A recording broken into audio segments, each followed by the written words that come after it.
Hello, everyone. Happy Friday.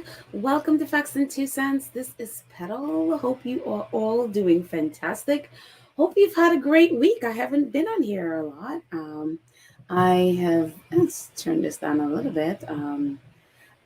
So weird. It's like this sound. Anyways, I haven't been. I did one podcast this week.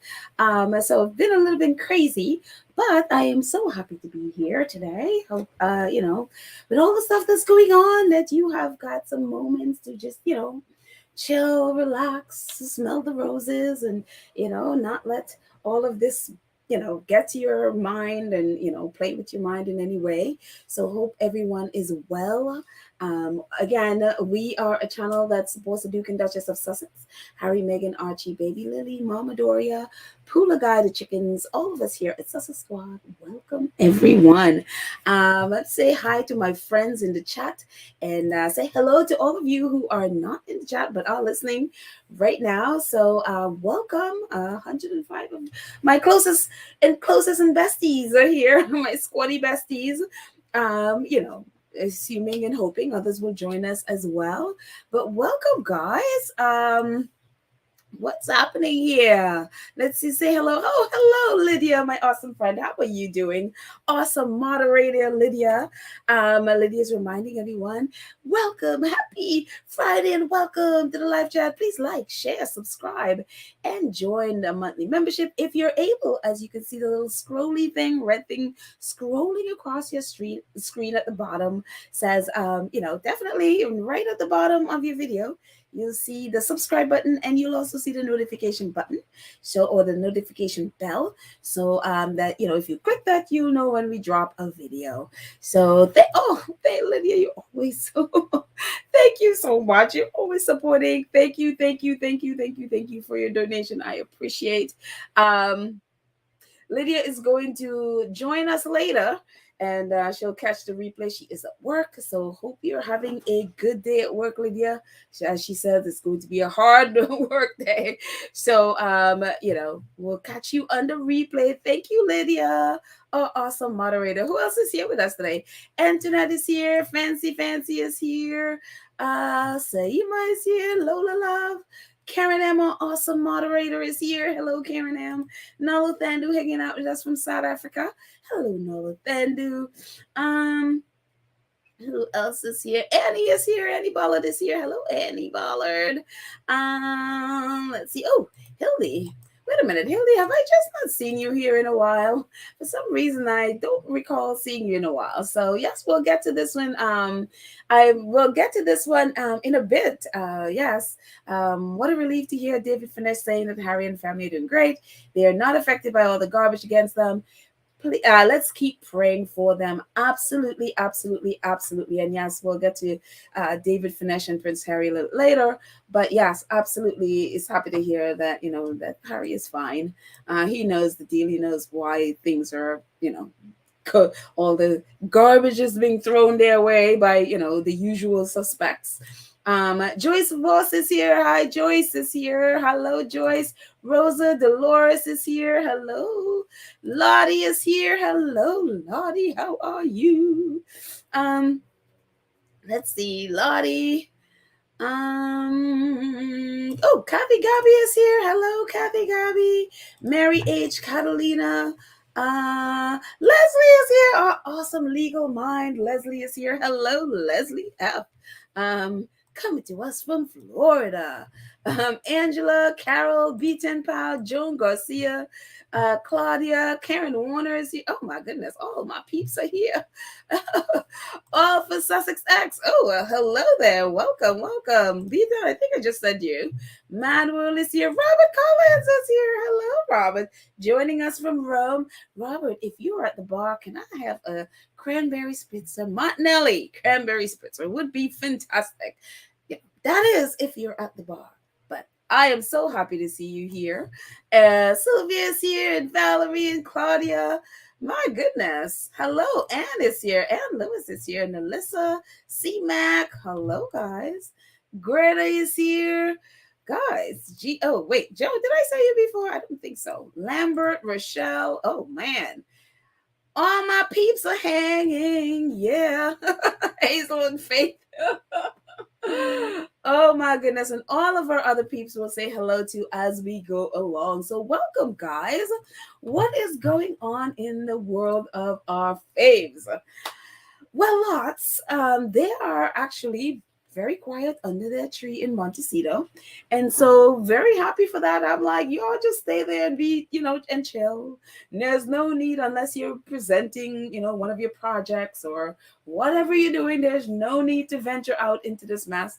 I know one of the things that's been on social media, whenever stuff happens with Harry and Meghan and the British press or whomever goes crazy or some kind of ridiculous rumor, or for example, or what happened with Spotify happens, we have a section of us who are like, Harry and Meghan should be on social media to defend themselves, or at least Archwell should be.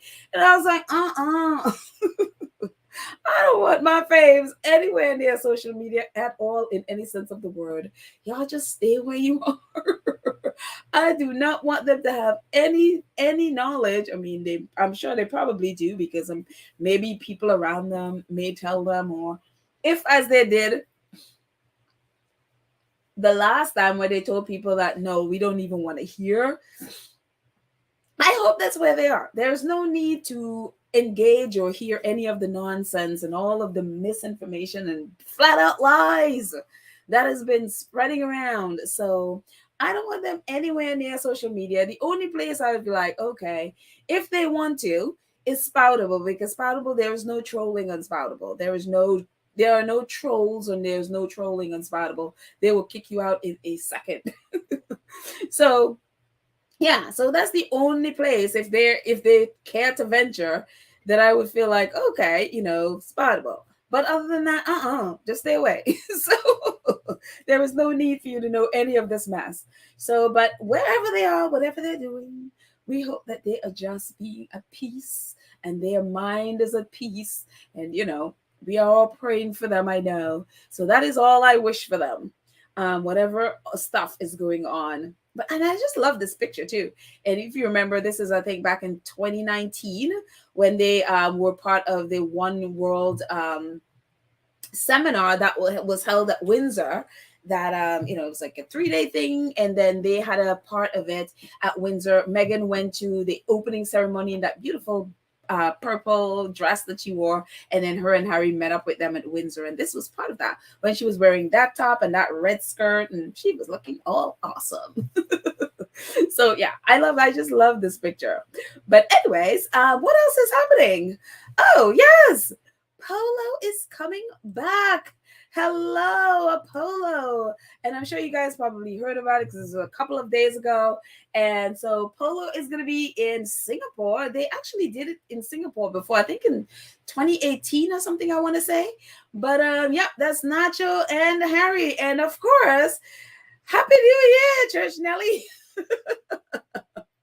Because I am getting all of my, holiday gifts in early this year. So Church Nelly, I already gave you Christmas. So I figured this is a New Year's present.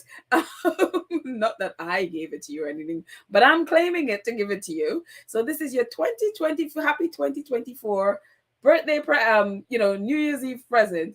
And so just in case you just didn't know, again, this was a couple of days ago, SPA Honda Polo Cup 2023 Singapore Polo Club. We are proud to announce our partnership with Sentibali, whose patrons are Prince Harry, Duke of Sussex, and Prince Ciso, for the annual Sentibali ISPS Honda Polo Cup. And save the date. This is going to be on Saturday, August 12th, 7 p.m. to 10:30 p.m. Intercontinental Singapore. So if you're around Singapore, if you want to travel to Singapore, hey, I will put the link there. You can definitely get some tickets to go watch Polo, watch Harry, and I'm sure Nacho, because they do this every year, that they will be there playing in Singapore. But very exciting, because I know a lot of us were like, oh, because we weren't sure if Harry was gonna do polo this year with the Santa Barbara Polo Club. But obviously, Harry has so many things on his plate with the court cases going on in the UK.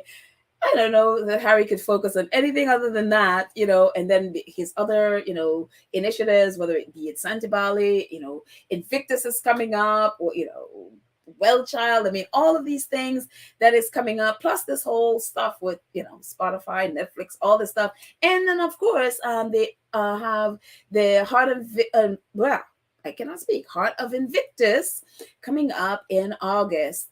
We don't have a date yet for that. So Harry has a lot on his plate. Plus, when he was playing last year, I remember so many of the games, he seemed to be having problems with his back. And so that could have been an issue to be able to play. He had never played a whole season of polo. So that was his first time. So I don't know, that could have definitely affected his back, because he was definitely always having his back rubbed down and having to stretch it out. So playing a long season, whether it's 6, 7, 8 games, whatever it was, that might have done, wasn't all that great for his back. Maybe these one-off things is probably better for his back. Who knows? But they're not doing it this summer. So very happy to see them get back on a horse and go do some polo fun stuff. So yes, yeah. That'll be exciting. Again, maybe I'll go back and Google how to play polo, or what polo rules are again, and have to, remind myself, because last year was the first time I was like, oh, I had no idea. So many of us only like polo because Harry and Nacho are playing it. Beyond that, no. Church Nelly.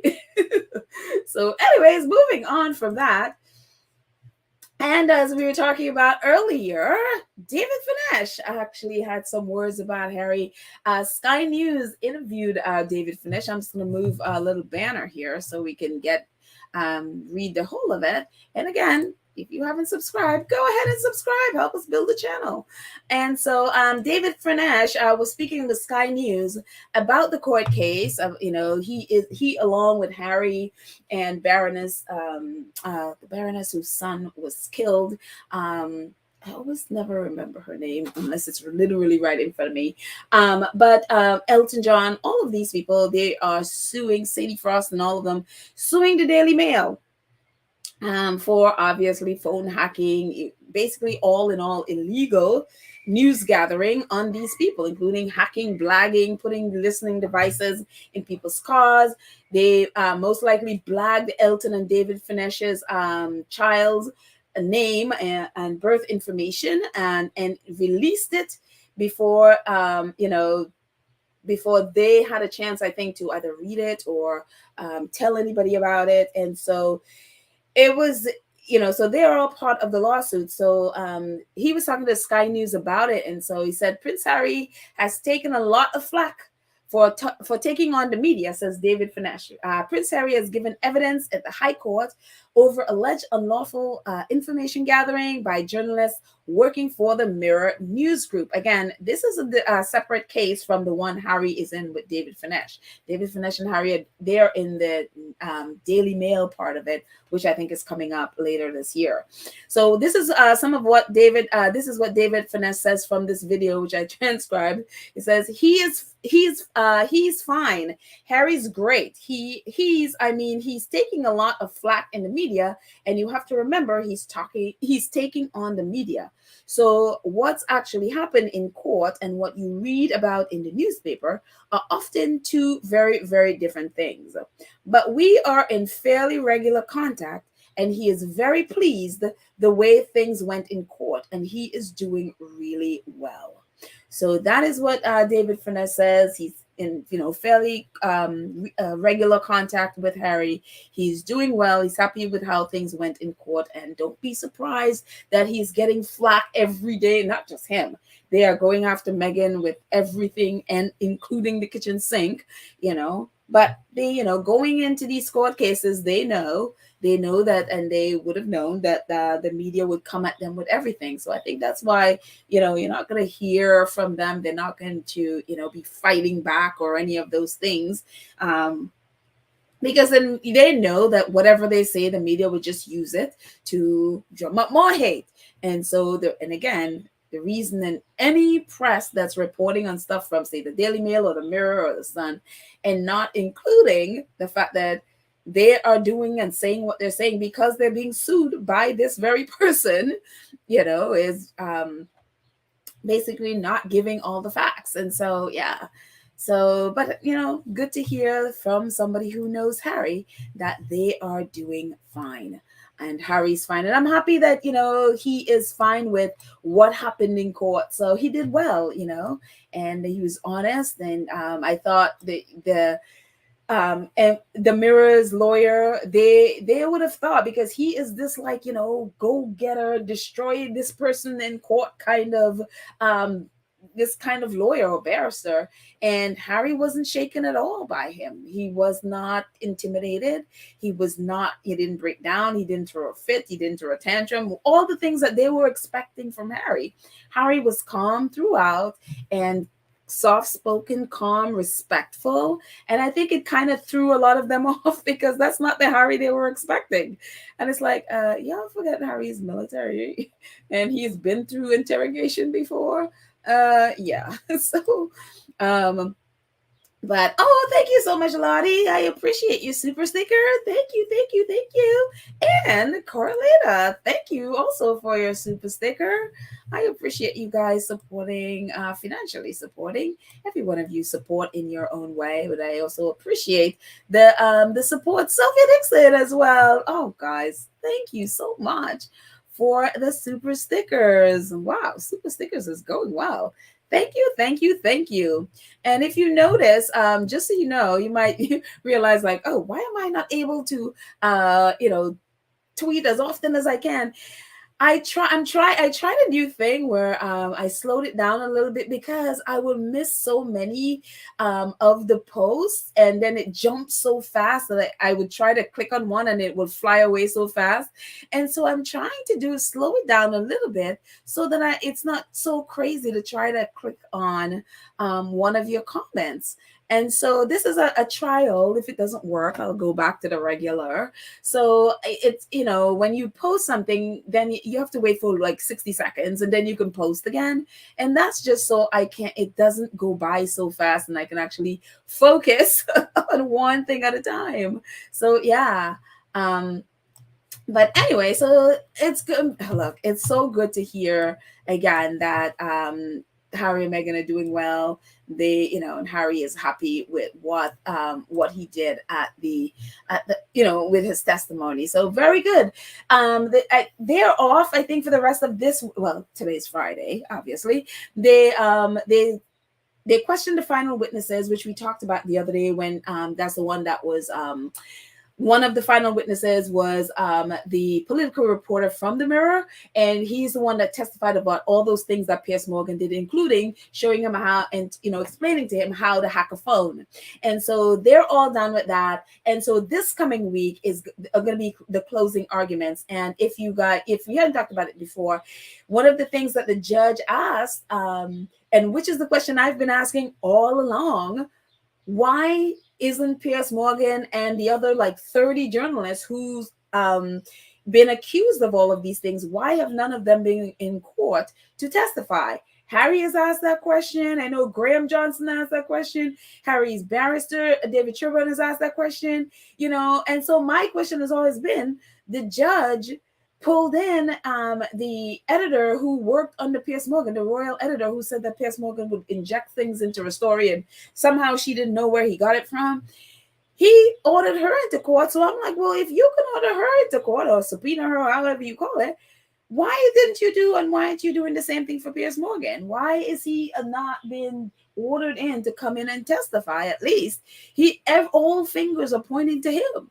Why isn't the judge not dragged him in? So apparently the judge had the same question, like, why aren't they here? He even said, with Piers Morgan, that Piers Morgan had a lot to say outside of court, but why isn't he in here to talk about it?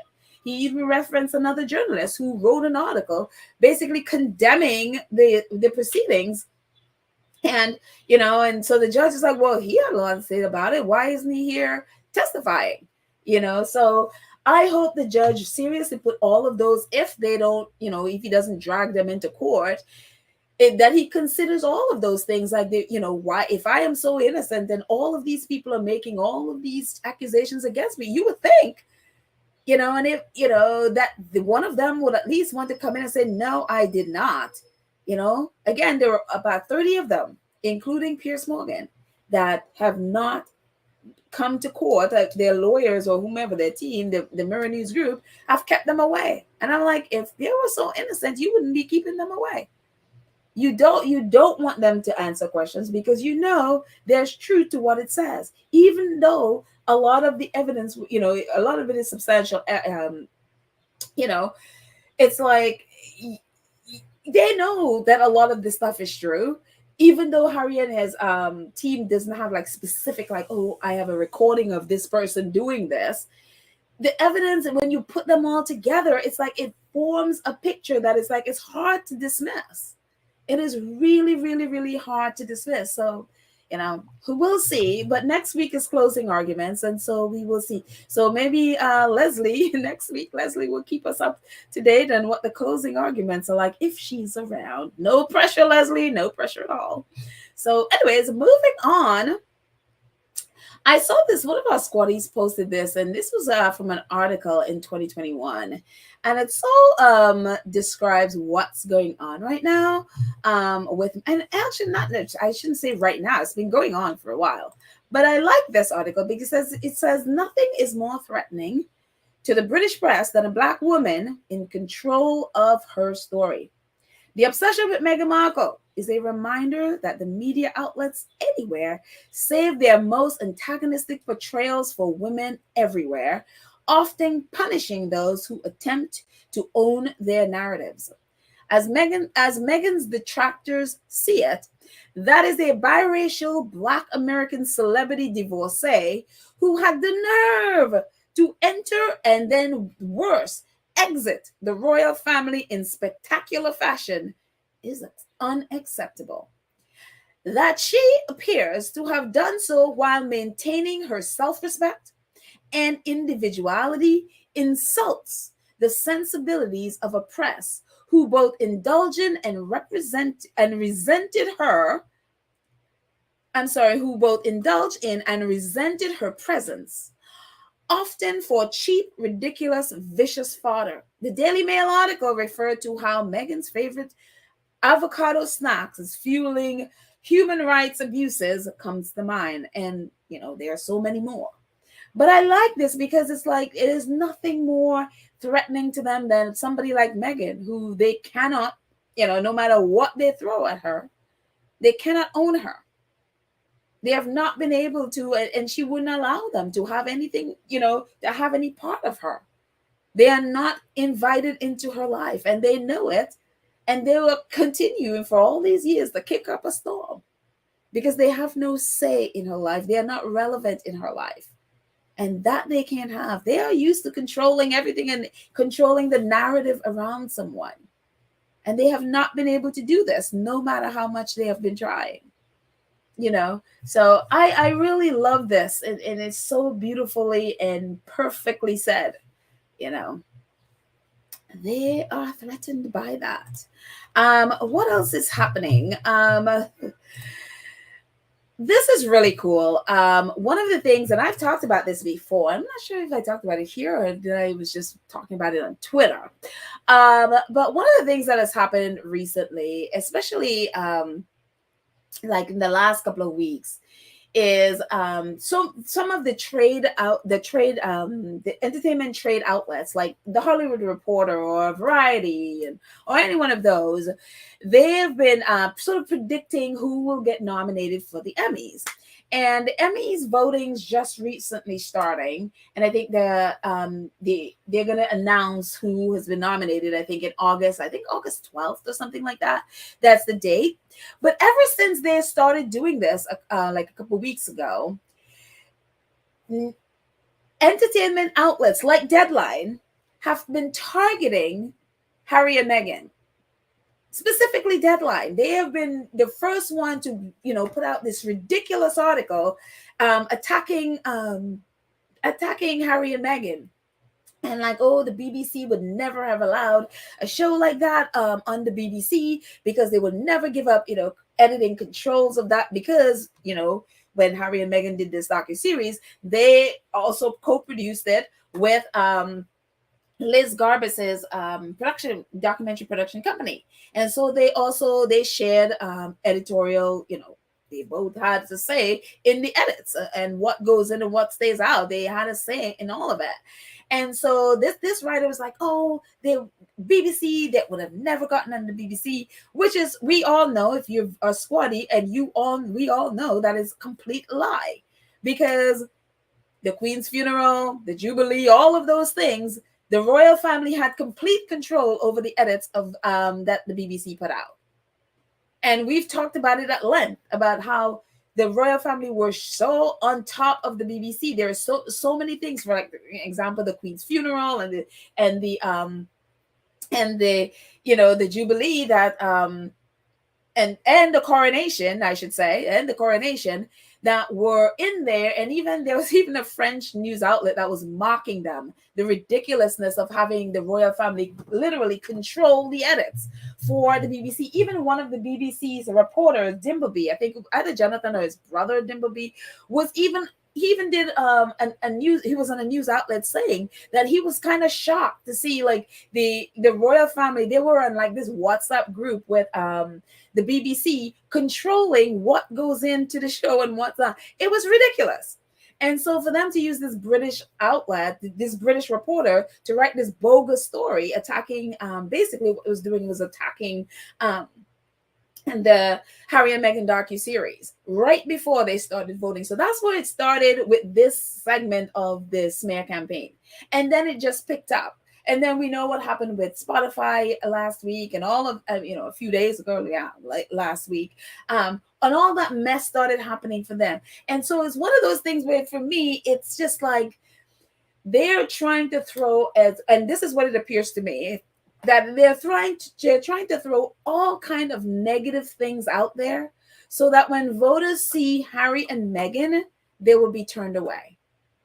And so all of these things with predicting Harry and Meghan docuseries are going to get nominated, and I hope it does, because it's wonderful. The music and all of those things, it's amazing.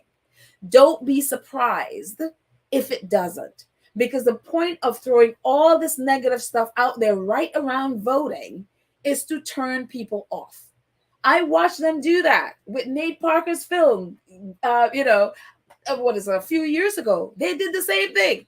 And whatever you think about Nate Parker and his relationship with the woman and all of that stuff, and the court case and all of that, whatever you think about that, what they did to that film is another version of that, where they throw all this negative stuff out there from out of the blue, and to muddy the water. So that film, I remember when they did it, what is it, Birth of a Nation, that film that was like shoo-in for the Oscars, never got a vote for the Oscars because of what they did, and so this is the kind of nastiness they are playing with right now. And they're, some in the US press, the US entertainment trade outlets are playing right into it, and they are participating in some of this smear campaign.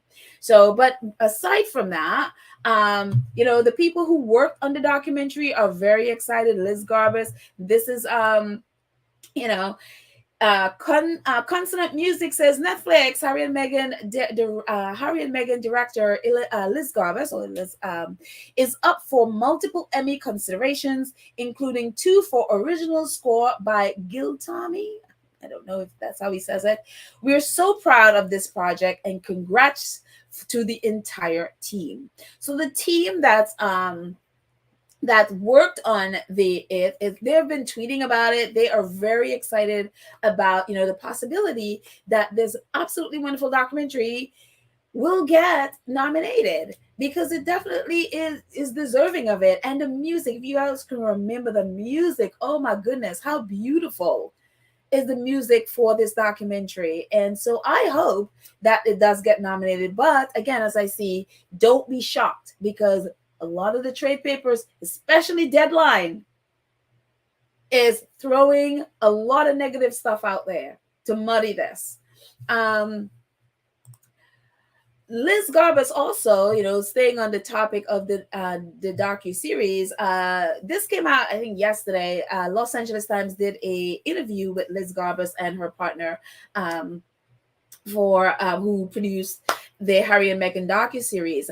And so this is just a clip of some of the things that they said that was part of, docuseries, just what it was like to work with Harry and Meghan, the kind of, security and privacy thing that they had to put in place to protect their property. And because she said, it's like a lot of the things that they shared had never been shared with before. So they had all these security protocols to make sure that those, like whether it's photos or videos or whatever, did not get out. So it was a little bit, higher level of security than that they are used to.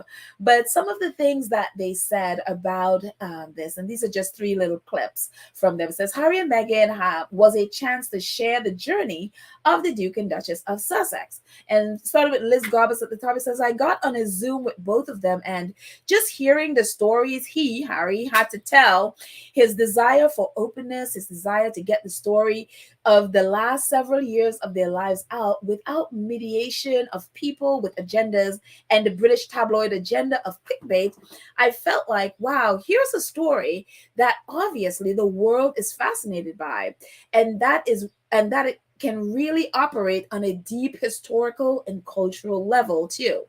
And her partner, Kisnick, and that's his last name, said one thing that was really unique to this project is how careful we had to be with the personal archives. And they said Harry and Meghan gave them a treasure trove of archives, tons of stuff, which I'm sure a lot of it we have yet to see, if we'll ever see it. Some of the things Harry and Meghan were sharing with us were very, very much never before seen. We had to protect the archive in order to continue to build trust and honor the project. So there are lots of security protocols put in place that I think went above and beyond what any other project would probably do. And then the reporter asked them, what surprised you about Harry and Meghan as people? And Pisnick said, for me, it was very much their relationship together and how they look at each other and interact.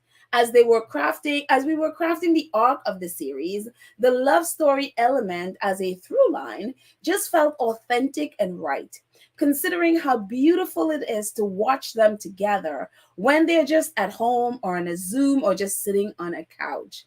And it's funny because so many people say the same thing about them. It's just the way how they interact with each other is just something. I mean, I remember Oprah talking about it, Tyler talking about it, and other people talked about just their relationship together and how they are with each other is what is like, wow, And so it's really nice to hear from them. Just they had the same experience just being around them. I know their photographers have said the same thing about just the relationship they have with each other. And again, I tend to not, focus too much and more about their work. And so, but it's just nice to hear. It's nice to hear that, the people that actually know them and have worked with them and just, and experienced it. Liz Garbus talks about it all the time, just how generous and trusting they were with her and, allowing them in to, and not even just them, other people who worked even for a little bit on this series have said the same thing, how generous and welcoming that they were and warm people that they were to work with. So it's just really wonderful to hear. So it's like, oh, that's why we love the series and that's why we watched. So yeah, Karen Werner says, what do you say, Karen? That finished. Watch Harry and Meghan docuseries again. Are you saying that you're watching it again for like the 50 million time, Karen? It's so funny. Like all of us, it's amazing. It is absolutely wonderful to see.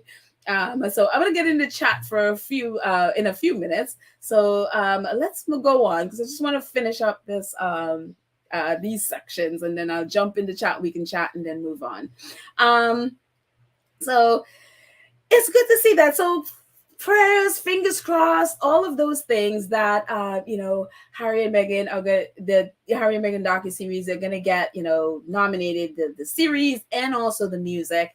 Because I think I forgot to bring it in.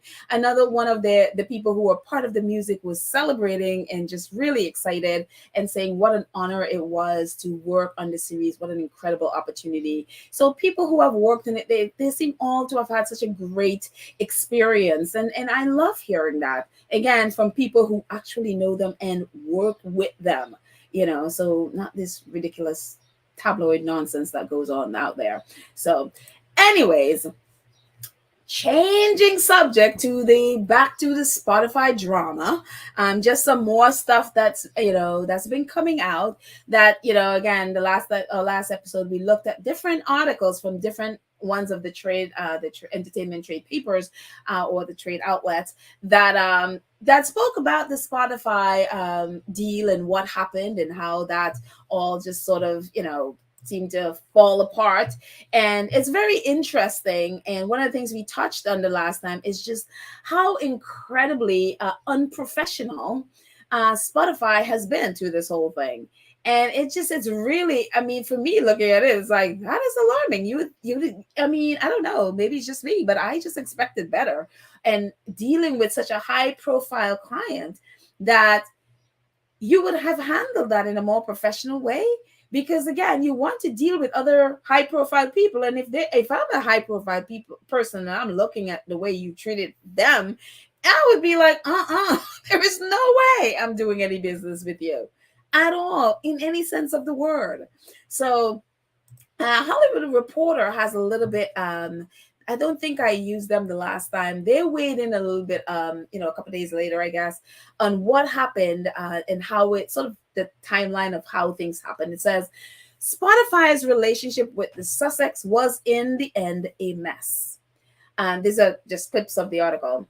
The other party says the two parties formally ended their exclusive podcast deal on June the 15th in the press after the Wall Street Journal reported that Spotify was not renewing Meghan Markle's Archetypes show for a second season, and the Duchess was continuing to develop more content for Archetypes audience on another platform. The Journal, which is the Wall Street Journal that first reported this, it says the Journal story is believed to have ultimately fast-tracked the end of the Spotify-Archwell's relationship, which had still been in place prior to the story's publication, but concluded with a carefully worded joint statement release that evening announcing the two parties had mutually agreed to part ways. This isn't to say Spotify is entirely blameless on the breakdown of the relationship. This is another part of the article. One deal maker notes to the Hollywood Reporter, it is very difficult to get anything done at Spotify, and that there isn't much flexibility with these big tentpole deals. And that is very interesting because according to this, they were still under agreement. They were still in a relationship up until that news article was released. They released that article. The Sussexes and the Spotify's they still had a partnership. And so we were, along with me, I was wondering, why it was taking so long to hear anything from either the Archwell or WME, which now represents Archwell, or anything like that. And that's because they didn't end their relationship until June 15th when that article came out. And so I guess they were, in conference. And then in the end, later on in the day, they both put out a statement and ended it. That is so unprofessional. That is so unprofessional on Spotify that they would put this stuff out there while they were still. And I'm like, are you seriously? Are you serious? And so by the end of the day, they mutually agreed to part ways. And so, and then at the bottom, it says, And this has been reported over and over and over, how difficult it is to get anything done at Spotify. I remember when Harry and Meghan signed this deal, there was a report going out that said they need to, they should be careful because Spotify has a habit of signing high profile people and doing nothing about it just to use their name. They use their name and bending their name to be connected with their name, so they get all the attention, and then in the end they produce very little with that person. Last episode, we looked at people: Jordan Peele, Ava DuVernay, the Duplass brothers, Mark, Marky Mark. I always think of him as Marky Mark, Mark Wahlberg.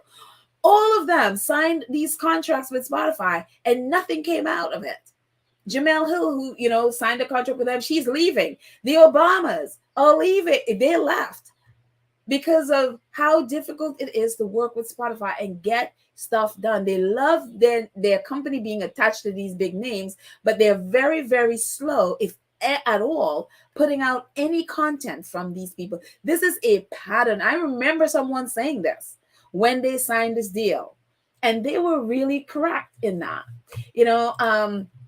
Vanity Fair, and this article, there are parts of this article that's very shady. Whatever. I'll put the link there. You can read it at your own risk. But these are some parts about, and this sort of backs up the whole thing with what Spotify does and how, let's just read it. It says, the audio industry briefing, Pod News, reported that some interviews, and this is the lie about some interviews on the show, were done by other staffers with Meghan's question edited in. A source familiar with actual deeds said Meghan conducted all the primary guest interviews, like those of Meghan, those with Mariah Carey, Meghan Kalings of the world.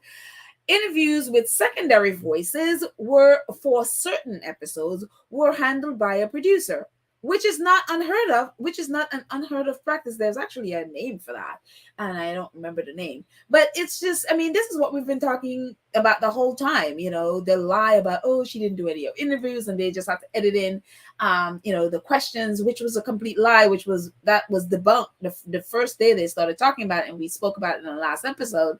And that the secondary voices, all those experts who they just needed sound bites for, that was done, they said certain episodes, it's not every episode that was done, certain episode was done by, one of the producers, for example, Farrah, that, was mentioned before, and the article goes on to say a former Spotify executive reacting to the notion that Harry and Meghan earned more from Spotify than the company's most earned song ever to the BBC Radio 4, he basically remarked, not bad for 12 hours work.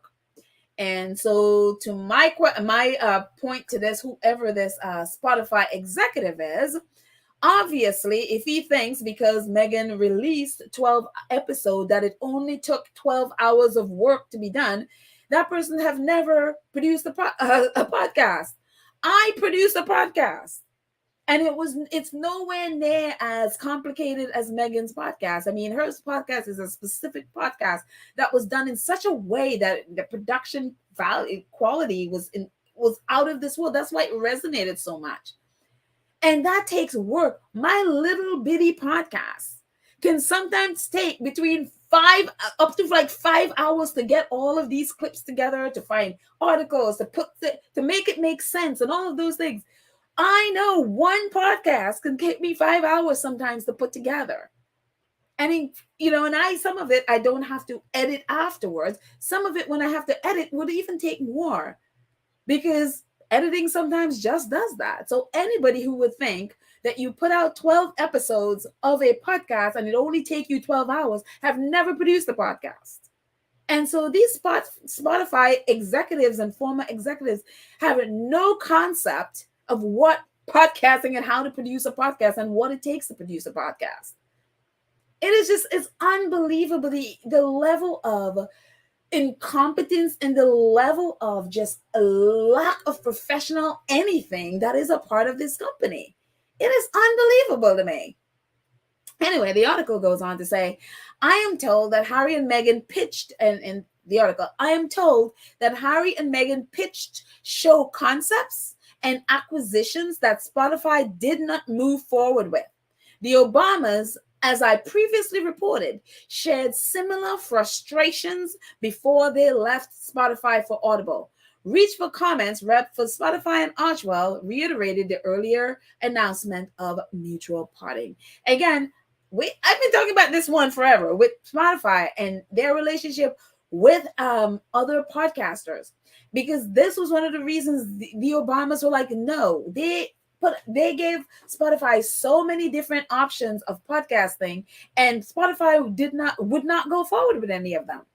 And that's why I suspected they did the same thing here with Harry and Meghan. I'm like, there is no way Harry and Meghan, especially Meghan, who has a million ideas for so many things, would not be pitching a million ideas to them for stuff. And this is exactly what they're saying. And I remember this lady on Twitter was saying the same thing. She actually worked with the Obamas, and I think I mentioned it on the last episode. She shared on Twitter that she worked with the Obamas a little bit and a little bit with Harry and Meghan's podcast. And she maybe was at Gimlet or one of those. And she said they had a whole bunch of great ideas, which she doesn't think they can ever do, at least do with Spotify. And so I was like, yep, and me, I've always been advocating for Harry, wanting him to also do a podcast. We'll get to that in a minute. But it's ridiculous. So it's good that all of this stuff is giving more of a bigger picture, that people are like, oh, it's Harry and Meghan's fault, whatever. No, this is not just a Harry and Meghan issue. There's a whole much bigger picture here about working with Spotify, that a lot of these different people that they've signed are all experiencing the same problems with Spotify, and they're all leaving. Like the people that I mentioned in the last episode, the Ava DuVernays, the Jordan Peele, the Duplass brothers, Mark Wahlberg, all of them, Jamel, they're all leaving. And some of them are leaving, and some of them have already left. And also the Obama, they're all leaving because they're all expecting the same thing. They're all experiencing the same thing with Spotify. They are quick to sign big names so they can attach their company to the big names, and then they sort of string them along and not really producing some of the, a lot of the stuff that they want to produce. And again, as the Hollywood Reporter is saying, it's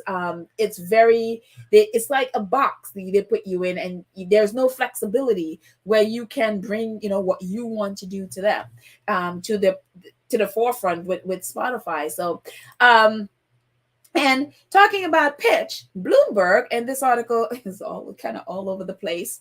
But one of the things, this came out, I think, yesterday, that Prince Harry had a whole bunch of ideas for a podcast pitch. So whether this is true or not, and if it is true, or if it, whatever, I would totally believe this, because one of the things that I've been saying forever is that Prince Harry, I cannot imagine Prince Harry sitting there and not want to do a podcast.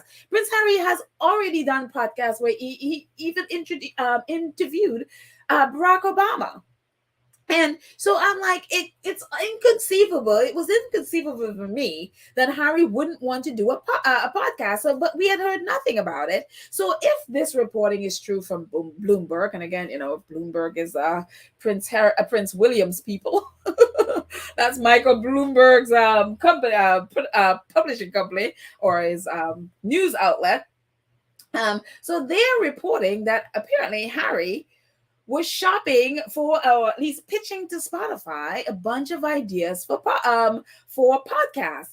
And so if this reporting is true, then I could totally see it. Because again, I have been advocating for Harry's mental health or whatever podcast forever. And so I was just like, oh, there you go.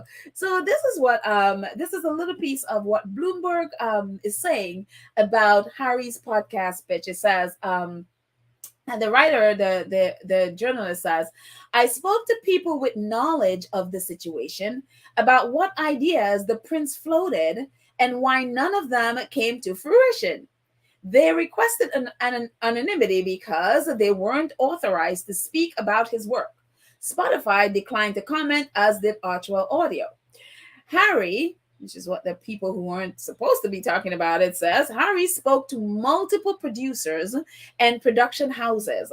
Those people said to discuss possible shows.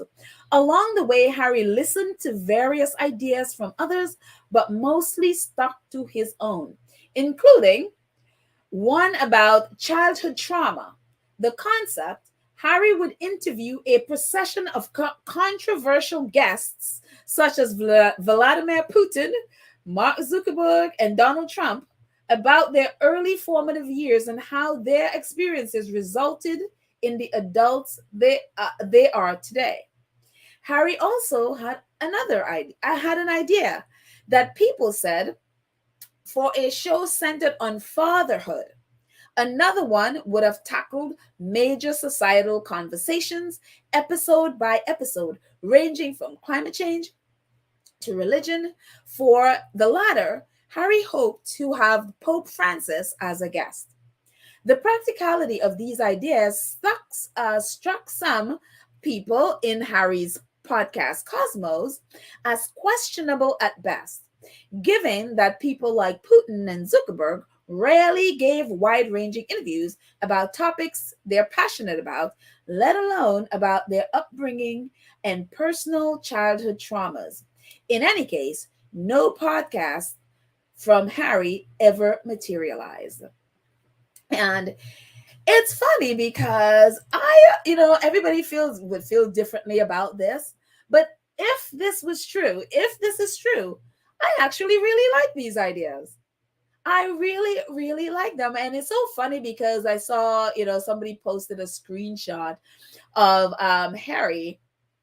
I think it's one of the British tabloids screaming about Harry wanted to do podcasts with Zuckerberg and Trump and I think it says Vladimir Putin and Donald Trump about their childhood. And I was just like, you know what? I actually like that idea.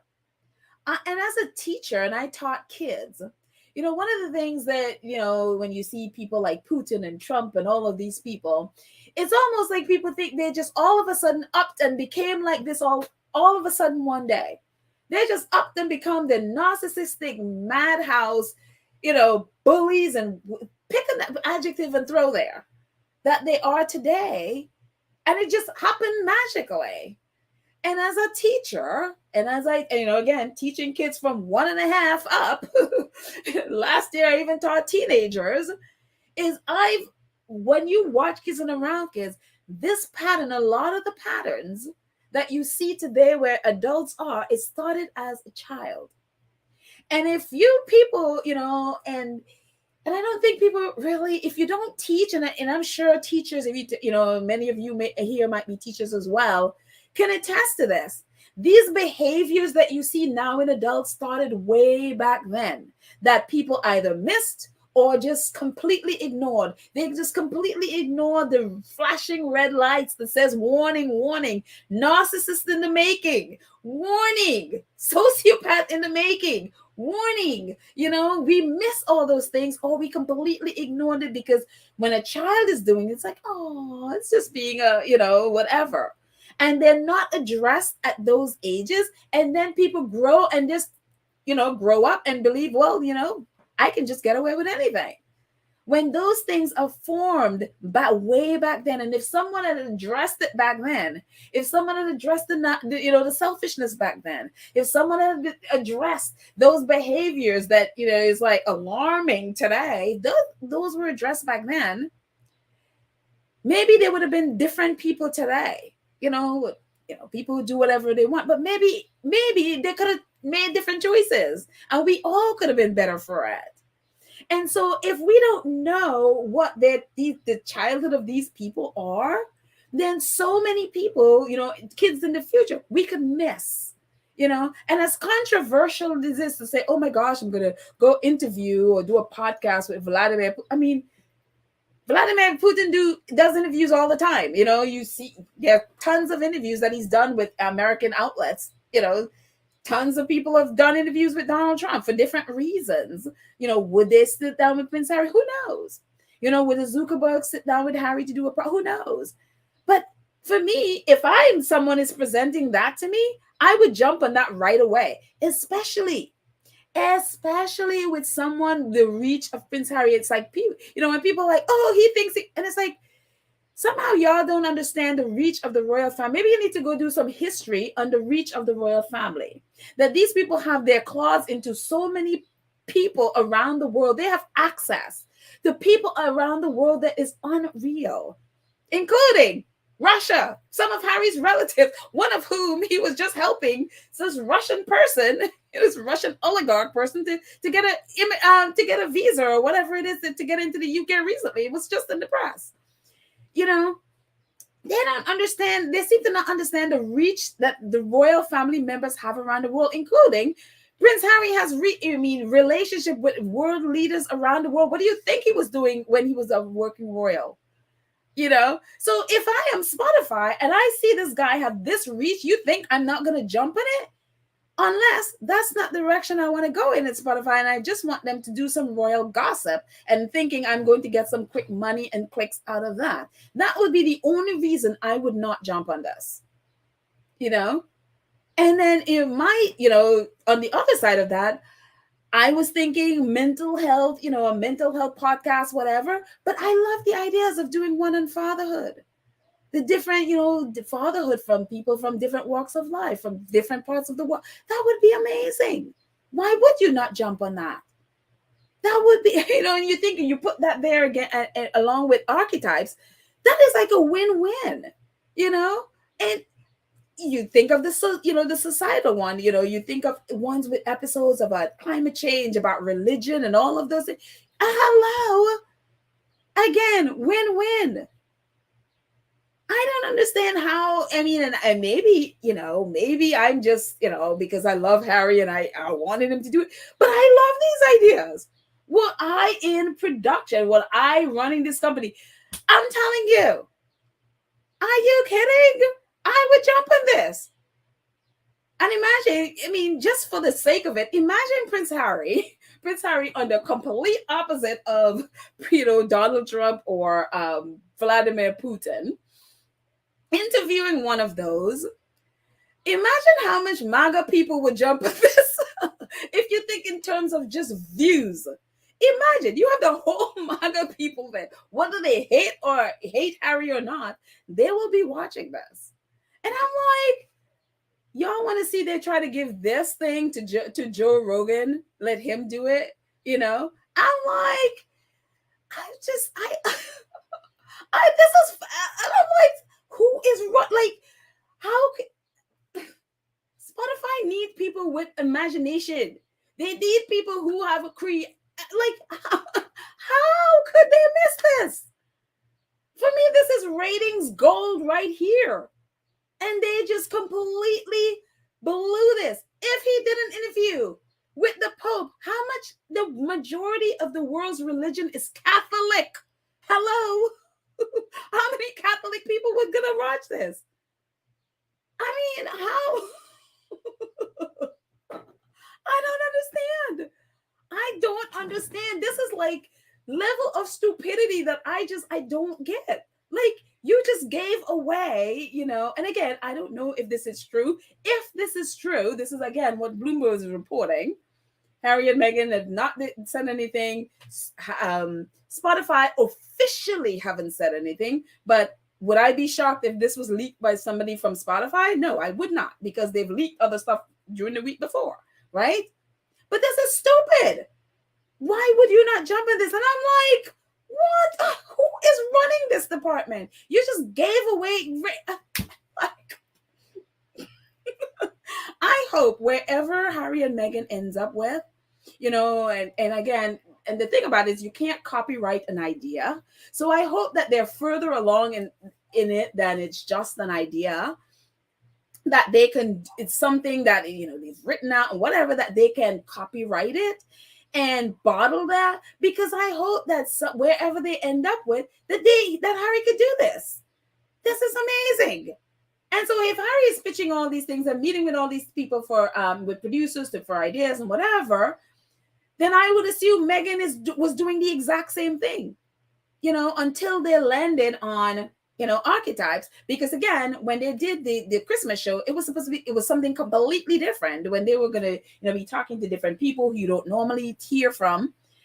That was the idea for that show, and then it completely turned where she brought in, and now you see why she brought in, people that we know, some famous people, some well-known, whatever, because Spotify, they just don't have the imagination to see like, oh, if we did this the right way, it could actually work. So I hope that they can take that to wherever they're going and be able to produce this, because I'm like, how could you know?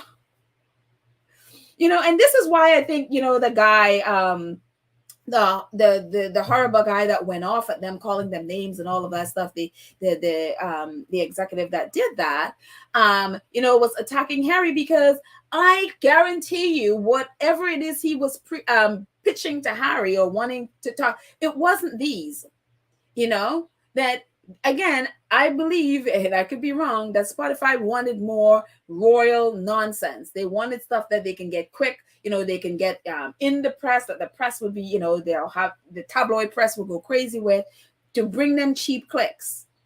And Harry's an issues person. He's not about the nonsense. When Harry and Meghan talk about their life and their experiences, it's for historical purposes, as in their book, the Docuseries and all of those things. And also for legal reasons. It's in court. It's a court document. When they talk about it, it's not for gossip. And so, for me, Harry and Meg, they wouldn't sit there talking about this stuff on a podcast, like this. It's for a record, for a permanent record, whether historical or whatever. So I'm telling you, Spotify, you didn't deserve these two. And that's what I'm going to say about it. They did not deserve it. They didn't deserve Harry and Meghan's creativity. This is, I'm like, so frustrated with this. I was like, why? We could have had these podcasts. I would have sat here and listened to all of them, because these are great ideas. So anyways, wherever they land, I hope that they can do it. So anyways, let's see what you guys are saying. I'm going to jump in here. Let's see what you guys are saying before I move on. Shirley says, I don't think this is true. Bloomberg is mega. Prince Harry is mega. And Prince Harry would never interview Donald Trump. Harry and Meghan, that is tabloid. Look, a lot of people is like, oh, how could Harry do that? Because of what Trump said about Harry. The thing about it is that Harry is not afraid to face his enemies. He's not afraid to stand up to them. He's not afraid to go and confront them about things. And so, because I think he has a bigger picture about this, and it's not, yes, Trump is what he is. But again, for the greater good, I think you have to know your enemy. That's the one thing. You can't be, if someone is like Trump or Putin or whatever stuff, you cannot beat them if you don't know them. And the way to beat someone like them, and the way to overcome them, is to know who they are and know where they come from and know why they do the things they do. Because what happens is, when you know who it is you're dealing with, then you know how to handle them. And this is more, for me, the issue as it is to, Donald Trump. Donald Trump is who he is. He's not going to change it. None of this. But it's important to understand what made him what he is today, because this is not just about Donald Trump. This is about understanding that the kids are coming up today under his administration and others, and seeing what they're doing and developing these same patterns. And you want to catch those things now, so that they don't grow up becoming those things. And so the more you see the patterns that lead to these behaviors, the more you can address it. Because if you don't know it, and you don't know it's there, and you don't know what to look for. And then they grow up and you're like, oh my goodness, how did they become this? Well, because we didn't catch it when they were little. We didn't catch the patterns then. And then for me as a teacher, I look for behavior. And I said it on here a lot. It's like, I can spot a parent of a child just by watching the child. I know who their parents are. I know what they got stuff from. Behaviors from that age matter. It matters. And so if you can address it there, so, and again, interviewing or understanding where they came from and what led them to there, it can help us, because a lot of us don't see things. We don't, especially if a child is little and they're cute. Those things will just go right by us. Those flashing red signals that are there, like, hello, address me. So it's very interesting. So that's, for me, that's how I see things. I mean, you know, and everybody's gonna have different opinion about Trump. I mean, Trump is you know, we know what it is. I mean, we've had to live through the nightmare of this man's presidency for 4 years. Nobody wants to have that again, you know. But for me, I would be interested in finding out what, you know, what, who that person was. You know, I just saw someone saying Mary Trump. Sylvia says Mary Trump told us who the Trump man is. Yes, she definitely did. Mary is very, she's been saying this, who is, I think, his cousin or whatever or his niece, I think Mary is. She's told us a lot about who he is, you know, what he's been doing in the behind the scenes of it. You know, it would also help to find out who that child Trump was. The same thing with Putin, who that child was, or Zuckerberg, whomever. It doesn't matter. It doesn't even have to be them. You know what I mean? They're just a big name. It doesn't have to be them. They probably will say, no, I don't want to talk about this stuff. But people like this, and what forms them, what inform who they are today, no matter who the person is, for me is vital to be able to spot those behaviors. I think the more people know, the more parents and teachers know, then if they spot those things, whether it's at home, in their classrooms, on the playground, whatever, they can address those things and be paying more attention to those things, so that whomever that child is don't become, you know, and don't carry that into adulthood. You know, so for me, that's the angle that I see this. And that's why I'm like, oh yeah, you know, as you teachers, I want to be able to spot stuff. And so, but again, everybody will have everybody would have stuff. Shirley says Harry is not a doctor. No, he's not, but he can ask questions. He's had, you know, especially when you've had the kind of child that Harry has had, you can ask questions, you can see patterns, you know, and it's good when people talk. I mean, it doesn't have to be a doctor to find those things out. Joan Hickey says a lot of ridiculous stories coming out about this. A whole lot. Again, this could be another one of the ridiculous stories. I don't know if it's true or not. If this is true, then I like them. I love the ideas. Again, nobody knows. We don't know if it's true. They claim they spoke to someone, and you know, I would assume, but you know, who knows? Let's see who else is talking. Anne Louise says the first 4 years of a child's life are the parents, and their mind opened all forms of information. They don't know the difference, only what they're exposed to initially. I'm not sure I quite understand what you're saying. Maybe explain a little bit, Anne. I'm not quite sure I understand. So, or maybe just my mind is just not here. Let's see. Cynthia Ashton says, yes, but I totally agree. Before the plant grows into a tree, it's because when it's fully grown, it can't be bent. You will have to cut it down or break it. Very true. Very true. But a young plant will bend, and you can, you know what I mean? It's like a young child. They absorb a lot, but you're able to form them. You're able to help, you know, help them change direction. They're more malleable at a young age. I always, you know, when I taught kids, I would always tell parents, if you're waiting until your child is like 5 years old to start disciplining them, you have lost them. You have completely lost them. And so for me is, especially again, I taught 1.5-year-olds, and knowing that they understood what I say when I give a direction at 1.5, they understood me. I knew you can train a child from that age and younger, you know, to discipline, to guide them, to whatever it is. So I would always tell parents, like when I worked with, you know, I worked in a play space.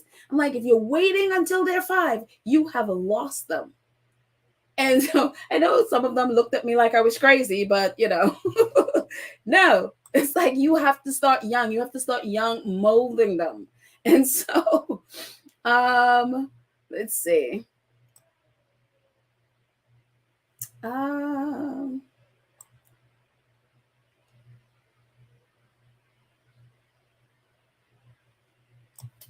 Let's see what Shirley says. I don't think this is true. Harry and Meghan are putting out good. They're putting out good.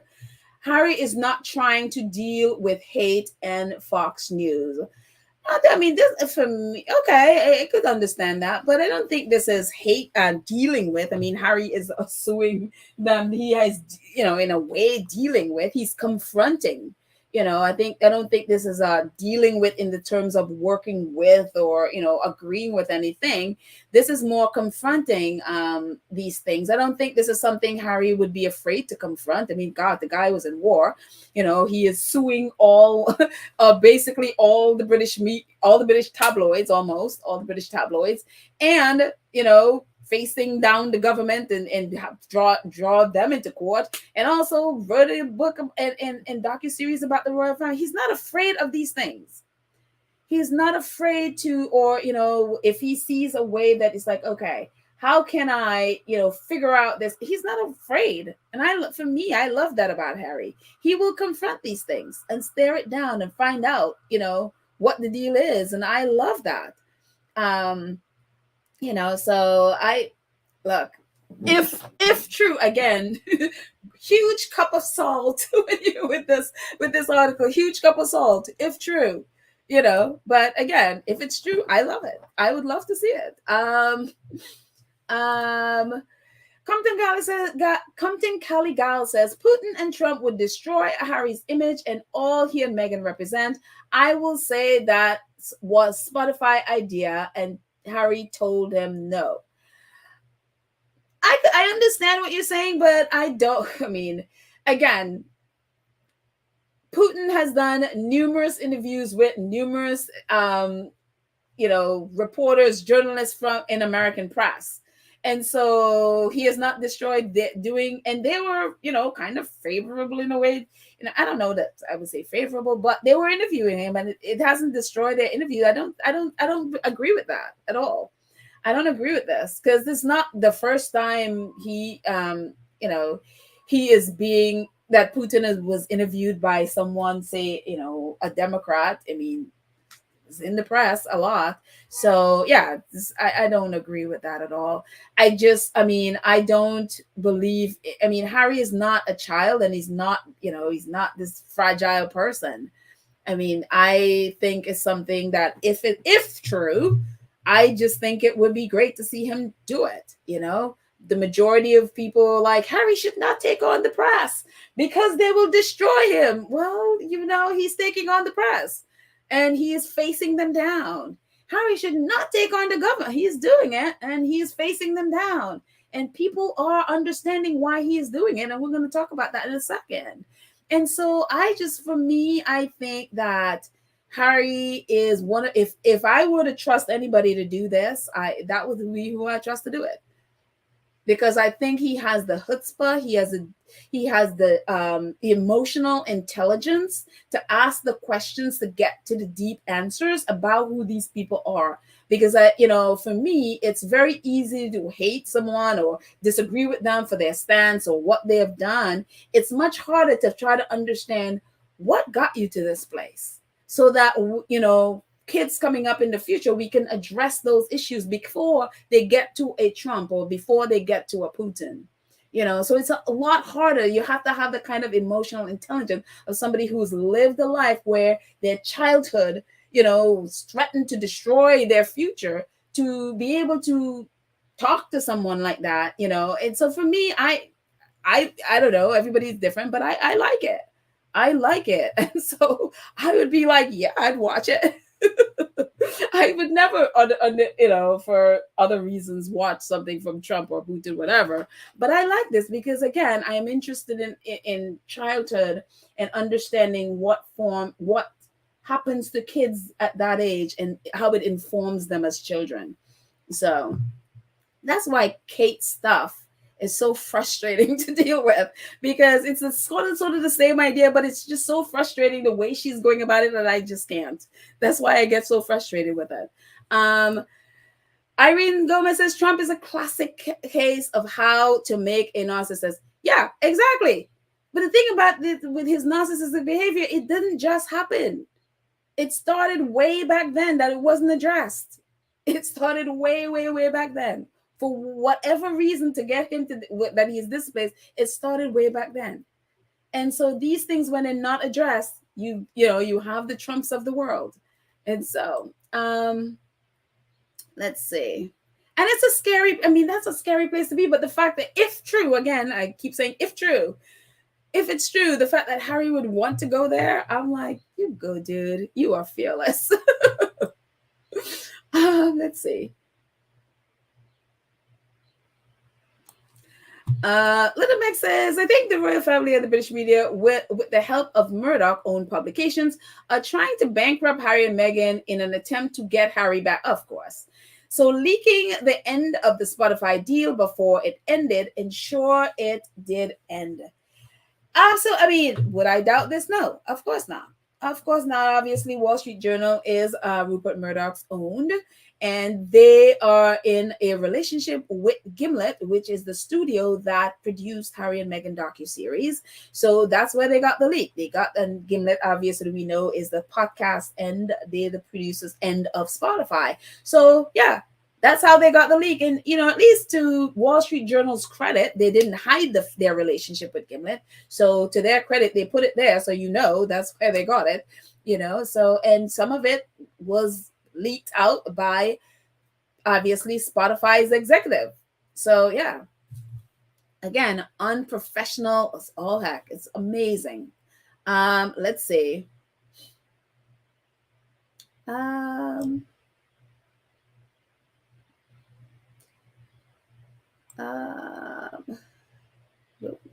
Let's see. Amelina is not having it. She's like, no, this is just gossip. Nothing more, nothing less.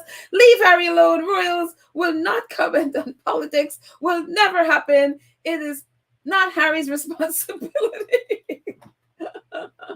Oh, wow. Amelina is not having any of this at all. She's like, leave Harry alone. It is not. I'm like, Harry's a free person, so he can talk about anything. And I'm glad, it's like, royals don't talk about politics. And I'm glad, and we're going to look at that in a second. Harry speaking out against the press and the government. And of course, we know the likes of Angela Levin want him removed from the line of succession because of it. Let's see. Mary A says, so true, Petal. My son is a math teacher. Now he's a school counseling after graduated from Southern U and Baton Rouge. He loves working with kids. Yeah, I mean, I'm not sure what when you said so true. So if you want to be more specific with what I said that was true, that will be helpful to all. Thank you. And congratulations to your son. That is awesome. But yeah, a lot of our kids need counseling because they come from such incredibly difficult, and it doesn't matter if rich, poor. A lot of them come from very challenging. Obviously, the poorer ones will have, the physical, especially challenges. But goodness, they need a lot of counseling, a whole lot, and especially that the majority of them are nonverbal. It's like a lot of our kids don't speak. They don't know how to have a conversation. It is scary to be able. It's just like, oh my goodness. So they need our help so much. Let's see. Wanda MV says, Spotify is about pop culture, nonsense, and gossip. Harry and Meghan will find a much better venue elsewhere. And that's the thing. I hope wherever they are, that they understand that, yes, pop culture, you definitely, you'll get a lot of clicks, a lot of whatever, but there's a wider audience out there in a wider world of people who would appreciate different content. And so I appreciate Harry and Meghan, and again, whether this article is true or not, that they want to go in different areas. And for example, it's climate change or religion or what, all of these topics. There are things that there's an audience for all of this, because there are so many things happening now that people are questioning all of this stuff. And why not? Why not, allow it to go there and see? If it doesn't work, it doesn't work, but give it a chance at least, put it out there. So, let's see. Cynthia Ashton says, Petal and all squaddies, children even learn from within the womb. Yep. And will never comprehend exhaustively the nature of a human. God, our creator, put forth his power and wisdom in our existence. Very true. Very true. I mean, it's so funny. The things that kids absorb and, and how much they learn. And I always talk about, when you could put a baby in a room and bring a whole bunch of different women in that room, and that baby would spot mom. And it's like, how did a baby know? They know mom. It is very interesting. Again, I mean, when you teach infants, it's like, how did that baby, and you have all these, well, how do they know mom? Whether it's they feel, whether it's it's a feeling or whatever it is, they know mama. They know nothing else. They know mama. It is incredible when you work with them. So the things these kids take in, the things they learn, and the things that they understand, it's unbelievable. And I think until you have kids or you work with kids, you don't realize. I didn't until I started working with them. Again, I don't have kids. I just happen to love working with them, and I work with very young kids. Let's see.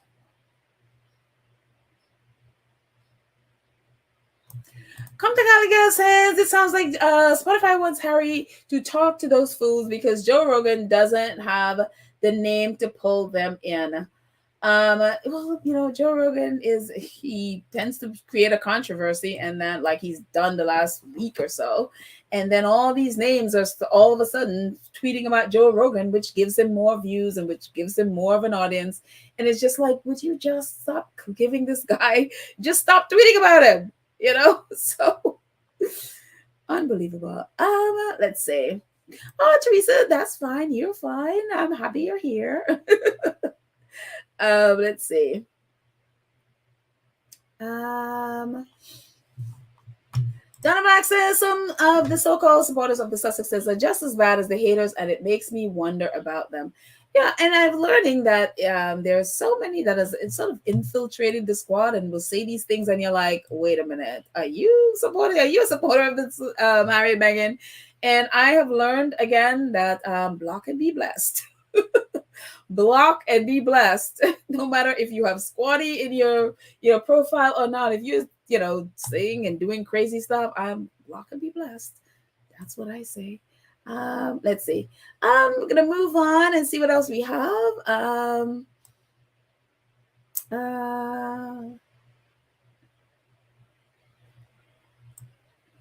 Let's see. Dolores says, I don't believe it because to put out his ideas, make them public, why would he use them now? Very good point. Very good point. Because again, if it's true and those were his ideas, putting it out there kills it. So, he can't use it. Or maybe they want, they could want to use the same idea. Who knows? Again, you can't copyright an idea. You can, if it becomes like a script, or if you have all of that in place, then maybe you can copyright. So this idea now is public. Anybody can take it and run with it. Unfortunately, again, we don't know if it's true. It's what Bloomberg was reporting. So, take it with a grain of salt. Okay, so we're gonna move on. What else do we have? We're going to jump over to Shutter Island for a minute. And this is becoming a pattern. And it's a pattern with Kate Middleton, with her name being attached to companies that are going bankrupt. Again, we saw it with her mom and her mom and dad and their company Party Pieces that's gone bankrupt. And again, the government owes their creditors to the tune of over 2.6 million pounds. And so again, it's one of those things where, they don't have literally Meghan there to, be that person to throw under the bus in that way. So they go to the next one, the one right before her, and which is Kate. And her name all of a sudden is getting dragged into, and again, being attached to people and organizations, whether it's clothing, whether it's her charity that are going out of business, and now her designer, Princess of Wales dress designer, on the brink of collapse. Scottish clothing firm Christopher Kane racing to find a rescuer. Same thing her parents were doing before they had to sell it. And now, again, they owe people all this money, which, again, they keep bringing up and up. And it's interesting, again, that they, attaching her, and those are outfits by the Christopher Kane that she is wearing. And so Financial Times has a little bit more about it. It says because that other one was behind a paywall, and I am not here to be paying for any British outlets. So I went to Financial Times. It says UK fashion brand Christopher Kane on the brink of collapse. Kane, a fashion brand who is worn by Michelle Obama. It's like they have to put in Michelle Obama there. And the Princess of Wales is on the brink of collapse unless it finds a buyer or investor to help it shore up its finances. The retailer, founded by British fashion designer Kane in 2006, has filed at High Court a notice of intention to appoint administrators, FTS recovery, according to filings. The move is meant to prevent creditors, such as suppliers or landlords, from claiming any money for 10 days before the formal appointment of administrators is made. This should give the company sufficient time to implement a rescue plan, a spokesperson said. And it's kind of the same thing where her parents were, and they were chasing like over 70 different people or something like that to try to buy their companies and, to try to, buy their company or, at least invest in their company so they can shore it up. And so, yeah, it's just interesting that, again, her name is attached to a company that is closing or going out of business. And the same thing goes to some of her charities. And so it's very interesting when, companies that is attached to Meghan are all gaining so much money and making so much money and are thriving, but yet companies, that are attached to Kate are sort of going the opposite direction. But if you look at anything in the British press, you wouldn't get that impression, because for them, Meghan and Harry are failing. Oh my gosh. And, they throw it out there. And then the majority of them wouldn't pick up the story. And if they pick it up, it'll be one time and you never hear from it again. They could at least say, well, I did write it. But then they kind of bury it. And, unless you're the squad, you're not gonna hear about it. Very interesting with that. With Kate and her many bankruptcies. Oh, and then there's this guy. I mean, we've talked about Trevor Phillips before. I think he's Guyanese reporter in the UK, and I'm going to stay in the UK for a bit. He is one that, he writes for a bunch of different outlets, including The Times, the Sky News. He also writes for the Daily Mail and sometimes contributes to the articles.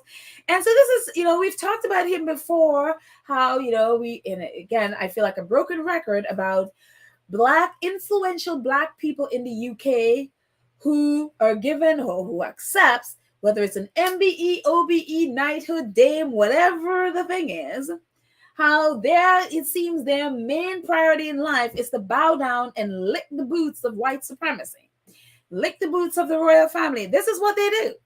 And he sees whenever the royal family wants I am not racist, they will find one of these people to come up with, to be like, oh, no, they're not racist, whatever. And even though this one used to work with an organization that, basically called out racism in the UK, he still went ahead and accepted his first he had an OBE. And now last year, as you can see in the photo, not the one with him holding up his little knighthood thing, there is Prince William last November knighting him. So he's now a knighted. So now he is Sir Trevor Phillips. So he's got his knighthood. There's the grinning Black man at Windsor. I think that was a Windsor where they did it. Grinning because he's won his OB. I mean, and now he's a Sir. He's got his knighthood, and Prince William is doing it. And so Sky News, where he, he sometimes, I guess he freelances or whatever at different outlets, they are like, yes, Sky News presented Trevor Phillips is knighted, and so he's grinning about that. And so why am I talking about Trevor Phillips? Well, yeah, yesterday was Windrush 75th anniversary. So it's like the Windrush 75. So it was all about the Windrush generation and going to the UK, basically building up the UK. And then, they were allowed to stay, which is what was given, that was the agreement that they made when they left their families in the Caribbean or wherever. Went to the UK, did all this work, and then and were promised, that they would be citizens there. They've raised family. Some of these people have died. Some of them very, very elderly. And so we know what happened, the last few years is that a lot of them, all of a sudden, the government changed their policy and basically branded them basically not UK citizens. And they're not British all of a sudden. And some of them got deported. Some of them, they've stripped of their working permits or a permit to be able to work. And unless they can prove from way back in the day, and all their work stubs and all of that stuff, and unless they can have documentation proving that they are citizens and all of that stuff, they can't stay or they can't work. And so a lot of them are struggling. And we know the story with the whole mess that, that came out. And so they've made promises to the Windrush generation. Some of them got deported and all of this mess that's been happening. So one of the things that happened, they finally agreed, the government, I guess, finally agreed to be able to, pay reparations to a lot of the people that worked and did all that stuff in the UK and did not, and then did not get the pay and all of that stuff that was due them. And so they were supposed to do all that. They were supposed to repay and pay these people, whether it's, for their housing, their whatever it is they need. They were supposed to repay them. And so the government, especially now under, Suella Braverman, they are reneging on a lot of the promises that they made to this generation. So in spite of the fact that it was Windrush 75 and they're doing all of these ceremonies and all of this stuff, a lot of the people there have not gotten the money that they were promised. And some of them who, got money was so far beneath what they were promised that they are like what is going on. And so they're again reneging on some of the promises to these people. And so we've been talking about this forever, and some of the leaders of these who are fighting for reparations for the Windrush community have been so obnobbing with the royal family and so obnobbing with them that it's like, as I've been saying all the time, it's like they're not going to respect you. The reason why you're not getting anywhere with these people and the people that you're supposed to be advocating for and not getting the reparations that's due them is because of what you are doing. You are there grinning in their faces, and while they are just completely ignoring the fact that many in the Windrush generation are dying without what you promised to give to them. And you're hobnobbing with the royal family, but they're not advocating for you. And so it's just, it was just this whole thing. So yesterday, I appreciate Dawn Butler, who's been, I love her. She's the one that called out Boris Johnson, calling him a liar, and then they suspended her for a while and all of that stuff. Well, she was on television yesterday and she was talking about a lot of the people are dying, and she said, right now, because they are reneging on all the promises they made to the Windrush generation, she said it bluntly on television. She said, I believe they're waiting for them to die so that they will not have to pay this. They will not have to pay the reparations that owe to these people. And I believe that, because that's, for me, when I'm looking at it, and I'm like, that's what they're doing. And people, for example, like Trevor Phillips, who was part of, advocating for this, are basically accepting those trinkets from them, basically to, side with the royal family. As we know, they will never, ever not side with royalty when they accept those so-called honors. And so you would think, again, we just looked at Trevor Phillips accepting his knighthood, and you would think, this is the 75th anniversary of Windrush. You would think the day before and the day of, that's what they'd be talking about. That's what they'd be advocating for these people to get, to get the reparations. That's what they'd be doing. But what is Trevor Phillips doing on that day?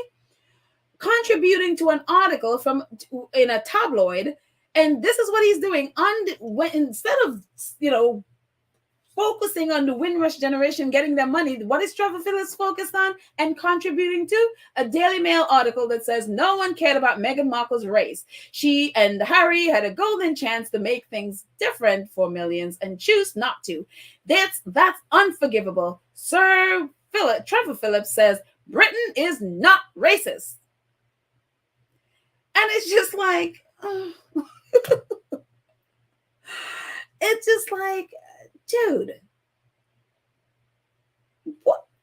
And as you can see, the picture on the picture on the right, a few years earlier, Trevor Phillips, racism will block British Barack Obama, says Phillips. He was calling out all the time before. He was calling out racism in the UK, and all of a sudden, now he's a knight. He had an OB. He has an OBE now, and he has a knighthood now. All of a sudden, there is no racism in the UK. And this is what Trevor Phillips decided to do when he should be focusing and helping the Windrush generation. This is what Trevor Phillips decided to use his platform to do. And again, yes, and Trevor Phillips is, Guyanese. It's just like we are like our own worst enemy. And again, I always admire the British. I always admire the royal family's ability to buy our people. They are so good at this. They know to throw a trinket at one of us and give us a fancy title as Sir Trevor Phillips, and we will bow and we will bend and we will lick their feet. And it's just so you see that and you're like, it's just so sad. It is just so sad because at his age, you have to believe that unless the only way he's getting into these tabloids is he has to use Harry and Meghan, who have nothing, by the way, to do with Windrush generation. They have nothing to do with any of this. Nothing at all to do with this. But here's a little picture of the boat right there, and there's Trevor Phillips, and all of a sudden using Harry and Meghan and claiming Britain is not racist. So let's ignore all the racism that's going on around Trevor Phillips. Ah, yes. Moving on. I just don't understand. I don't understand. I really just don't understand. So, anyways, Little Max says Trevor Phillips needs another pair of glasses, or he should be remove the rose-tinted glasses he's wearing. I don't believe it's, the funny thing with him is he sees it clearly, but Trevor Phillips is choosing, it's either irrelevance, where he doesn't get to do and get to be in the papers, and he doesn't get to have the clout and the standing that he thinks he deserves. So he's throwing his people under the bus in order to maintain that standard and to maintain the standard in society that he thinks he needs to hold on to. And in order to do that, he has to throw his own people under the bus to do it. And he's willing to do it. That's what he's doing. It's the same thing with the race report. That guy with the race report. It's the same thing they're all doing. They're used to, they've been given a title, that OBE thing, and they feel like they have to maintain that standard. They have to maintain that in order to maintain their relevance in society. But in order to do that, they are constantly having to compromise what they very well know to be true. So I don't believe he has rose-tinted glasses at all. I think he sees very clearly what it is, and he is choosing to bow to white supremacy as opposed to stand up and deal with the racism right in front of him and to stand up and speak up for his people. That is what he's choosing to do. Because this is a man who spoke out against it before. And now he's choosing to bow to white supremacy. That's what he's doing. And so it's unbelievable. Anyways, moving on. And says Trevor Phillips has been silent or silenced. Unbelievable. Bonnie says Trevor Phillips needs to go watch Enoch Powell's speech. Oh, I need to watch Enoch Powell's speech. I need to go search what that is. So yes, thank you for that recommendation. Maybe he should, and I will as well. Let's see. Let's see. Little Mac says, given the impact of the pandemic, companies are going under. I think without Meghan, the British media is back to picking on Kate. Also, I think William is beginning to plant seeds to diminish her. Roses everywhere. Will I doubt any of this? No. Do I have evidence? No. But what I doubt? No. I mean, and it's obvious the pandemic has a lot to do with a lot of companies because, again, for 2 years and a half almost, we weren't dressing up, we weren't doing fancy stuff. So a lot of these companies are going out of business. And so, yeah. And it's so funny because I tweeted about that yesterday. So many people, especially when all this stuff came out about Spotify, and especially with that ridiculous one of the executives saying that Harry and Meghan are grifters. I mean, do you even know what that word means? So yesterday, all of us, a lot of us in the squad, were posting all of the things that Harry and Meghan have accomplished during a pandemic. That's when they started their company during the pandemic.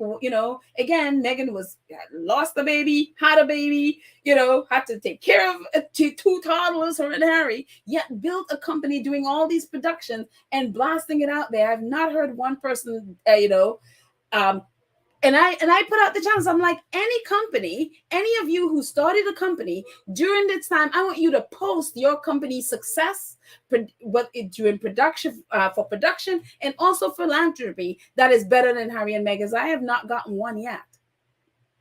Because it's very, very, what they have done is so remarkable that they have been able to do the things they have done in a pandemic while so many companies are, again, going out of business. They have been able to thrive in a pandemic. And yet people are going to call them, like, are you serious? You don't even know what that word means. I have to believe he doesn't know what that word means. Unbelievable. So anyway, let's move on. Let's see what else I had. This is interesting. Prince Harry, we just talked about this.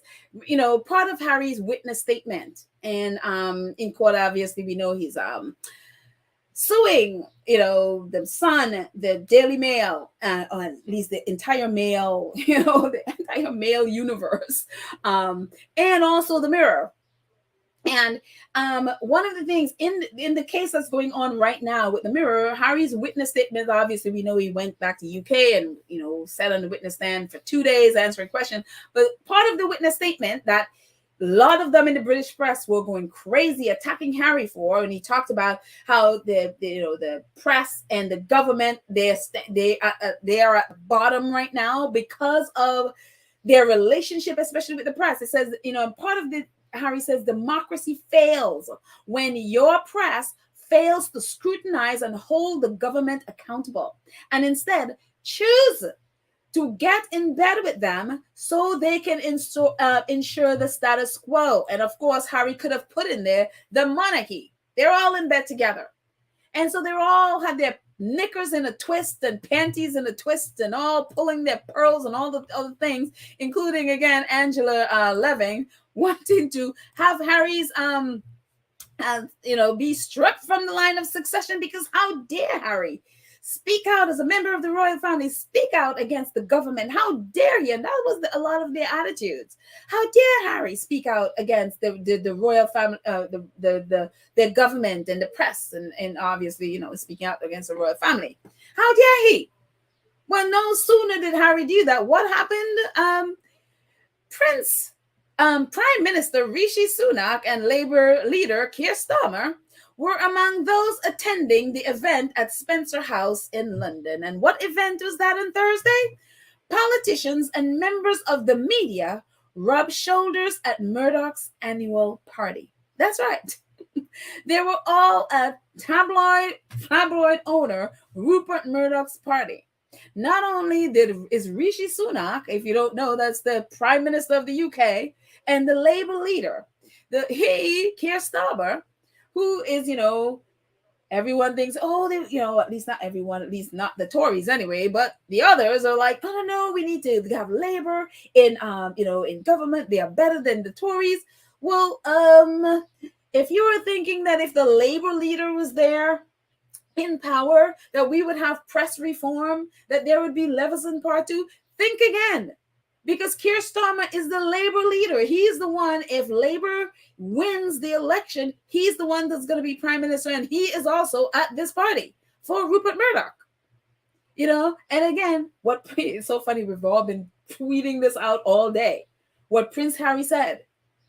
This is why democracy is failing, because the press, instead of holding the government to account, they're getting in bed with the government so that they can ensure the status quo. There is not going to be press reform if Labour is there, and definitely not if Keir Starmer is in charge. He's going to be prime minister. And look at some of the people that were part of this party yesterday. Thank you, Politico. And they have their little, their little section called London Calling, spotted at Rupert Murdoch's summer party at 18th century aristocratic place, Spencer House. And these are some of the people. Obviously, we just looked at Rishi Sunak, who was there with his wife. Keir Starmer, Labour leader, Keir Starmer there. Who were, a bunch of other people like Suella Braverman. We just talked about her, denying the Windrush people their, what's due them. And all the others, all the people that were there, Sarah Vine, who is just about every day, it seems, writes something really nasty about Harry and Meghan, especially Meghan. Who else is there that we know? Sadiq Khan. Who's Sadiq Khan? He's the mayor of London. Yes. He was also at Rupert Murdoch's party. And if you go down at the bottom where it's highlighted, I was just looking at the highlighted people.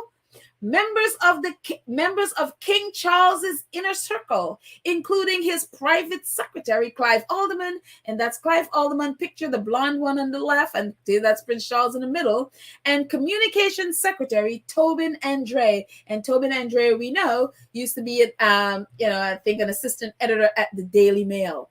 They were all there. That's part of Rupert Murdoch's party yesterday. Victoria Newman, editor of The Sun. Paul Dacker was there, editor of the Daily Mail. All of them together. This is exactly what Harry was talking about.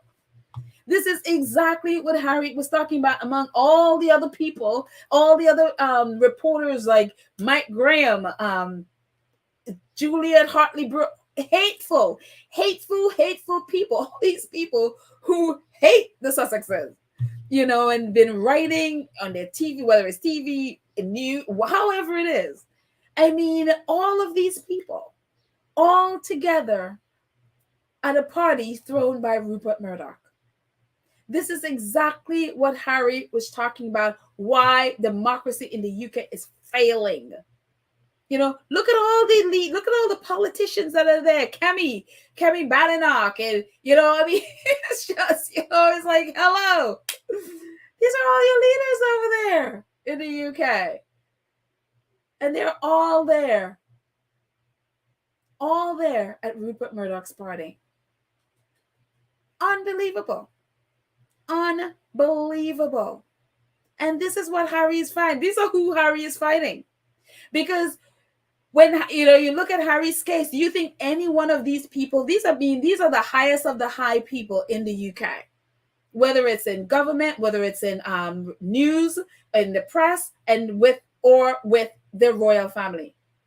These are the three institutions that Harry is fighting, and all the top people in all of these institutions are at Rupert Murdoch's party.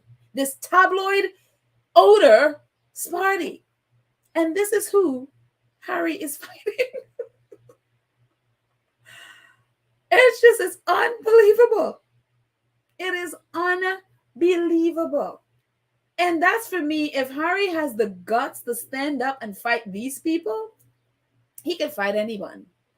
Not only has the guts to fight and not the guts to call them all out, he's not doing it from another country. He's going right there in that country, sit up in their court, in a court that is King Charles's court, and call them out and say this about them. This is why democracy is destroyed, because they're getting into bed with the government of this country.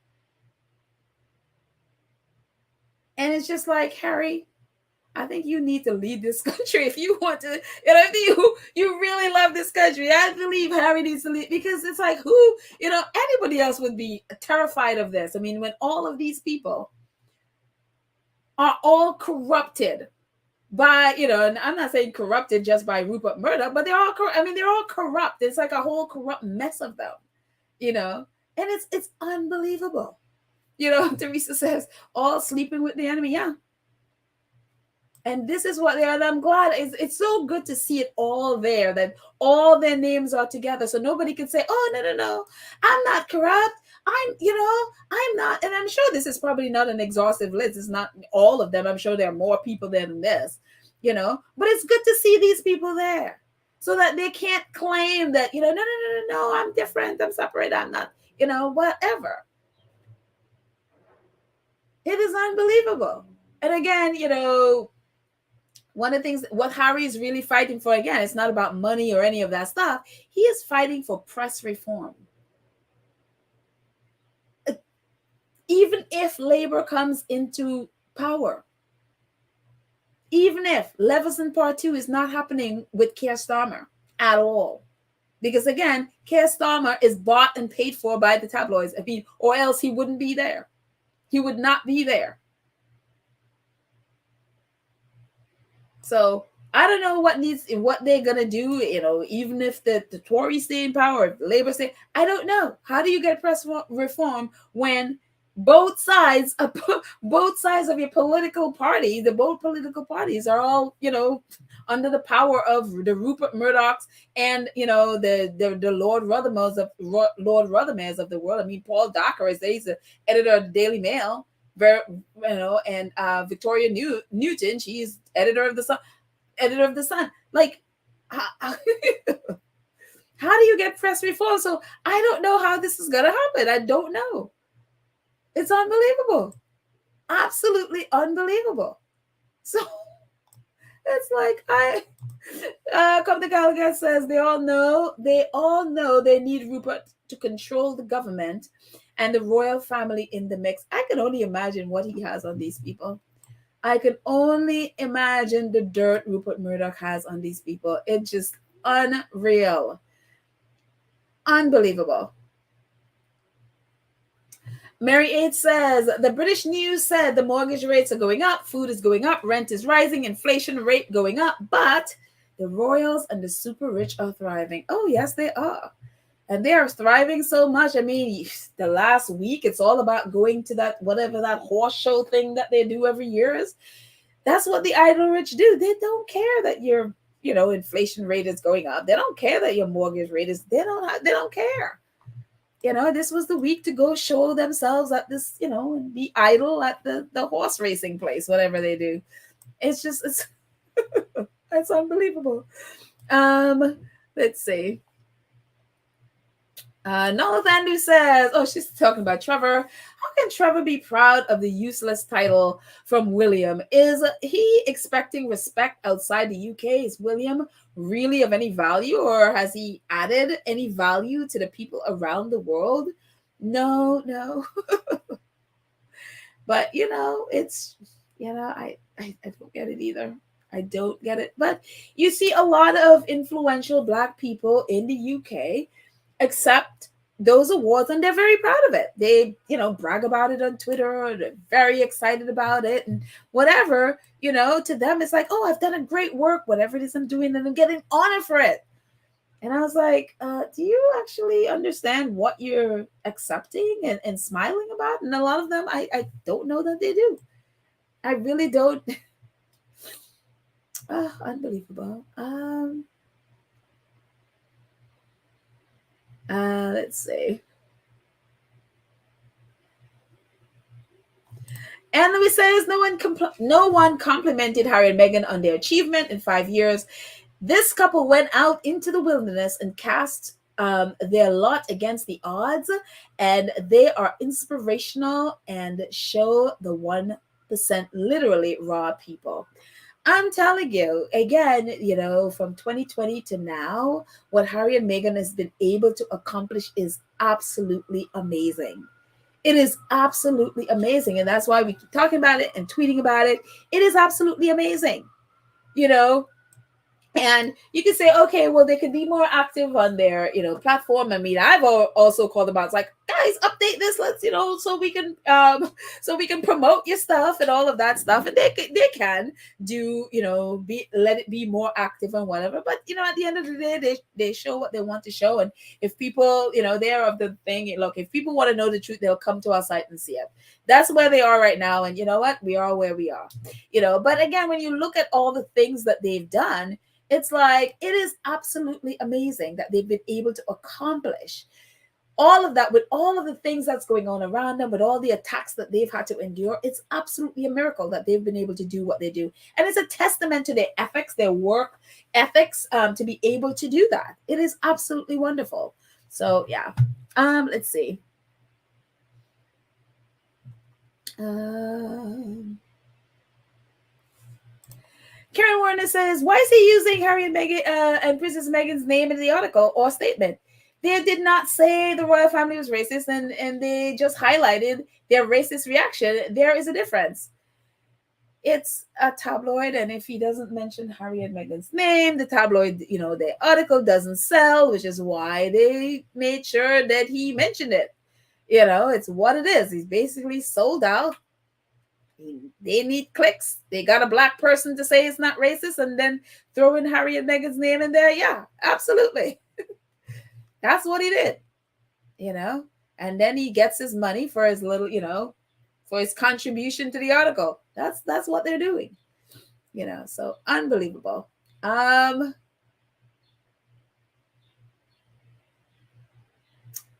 see.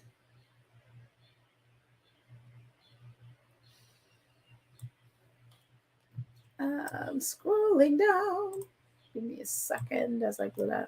Royal Ascot. Thank you so much, Elaine Parker. Thank you. That's the name of the horse racing thing that the Royals, it's like the idle rich. They go and they hang out at the racetracks. It's called Royal Ascot. And they all come in their carriages while the rest of England, or at least other people in England go starving. The idle rich get to do that for the week. So anyways, let's see. Never says pedal democracy was never in the UK. The puppet government was installed by the monarchy to keep colonization in place. Colonization is propaganda government. A colonization is propaganda government. Very interesting take. Because they do serve at the whatever they call it of the monarchy, and so it just is a weird. The relationship between the monarchy and the say the prime minister is such a weird relationship. Like, I don't even understand it. I don't understand. Like, yeah, much of the British government and how their laws are, and some of it is like, it's not exactly on the book, so it goes by, well, this is what we've always done, and it's just it's really, really weird. And I guess because in the US you have the Constitution, so you stick to that. It doesn't quite work like that in the UK, and so it's very, very odd. At least some of it doesn't work like that in the UK, so it's very, very odd. Let's see what else.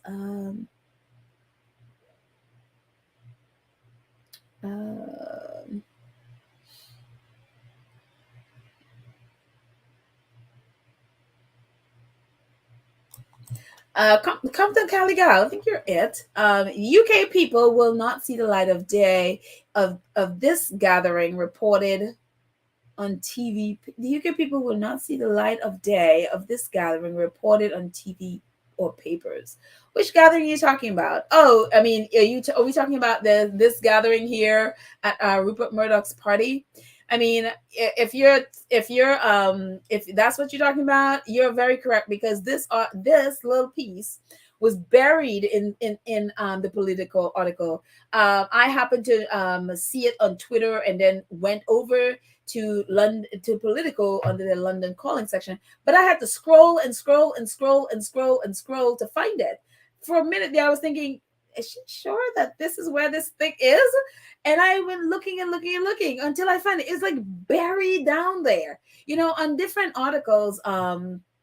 you would see, there's a little snippet of who was there. Like you saw Rishi Sunak and also Sadiq Khan and probably one or two others. But nowhere in there did it have that, like King Charles's people were there. So it was not until this article that it lists all of these people. But again, it's buried so far down. It's like I was ready to be like, this is not here until I actually found it. So it's just like, oh, okay, they're definitely not trying to make this public, especially in light of them attacking Harry. So very, very, very interesting. But anyway, the final thing I want to talk about is this good news, different topic, and then I'll come back to the chat for a minute. Invictus Games is happening. In spite of all that mass, Invictus Games is happening. And so they're very excited. They're announcing that well, I guess these are lyrics. Can we go back? This is the moment. Tonight is the night. We'll fight till it's over, so we can put our hands up like the ceiling can't hold us, like the ceiling can't hold us. And I guess this is lyrics to Macklemore's song, like the ceiling can't hold us. I think that's the song.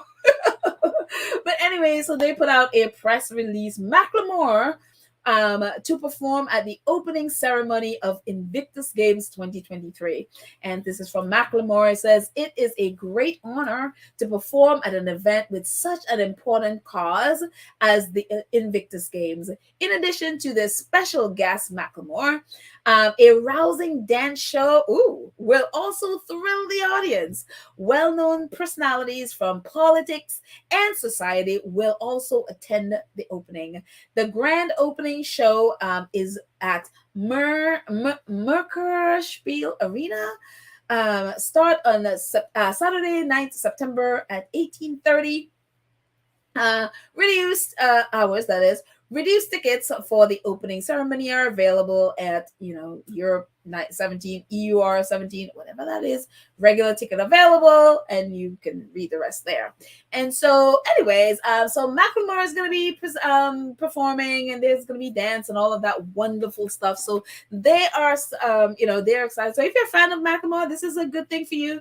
I think that's probably the only song I know from them. I don't know, but I know they have a lot of fans. So again, if you're Macklemore fans, hey, he's going to be performing at the opening in Dusseldorf on September 9th. So very, very exciting. Obviously, Lord willing, Harry is going to be there, and I don't know, obviously we won't know until they get there if Meghan is going to be there.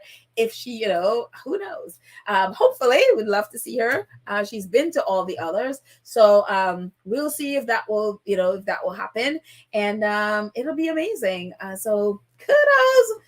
I'm telling you, Invictus is, they're excited, and of course, we have the Heart of Invictus to look forward to, and we're just waiting on Netflix to tell us when that will be. So that is the next one. Archwell production. Incredible. We saw, at The Hague, the last Invictus Games, that they were filming some of it. And so very exciting. So I can't wait to see what they got. I'm also excited to see if they got, if they are able to use any of the footage from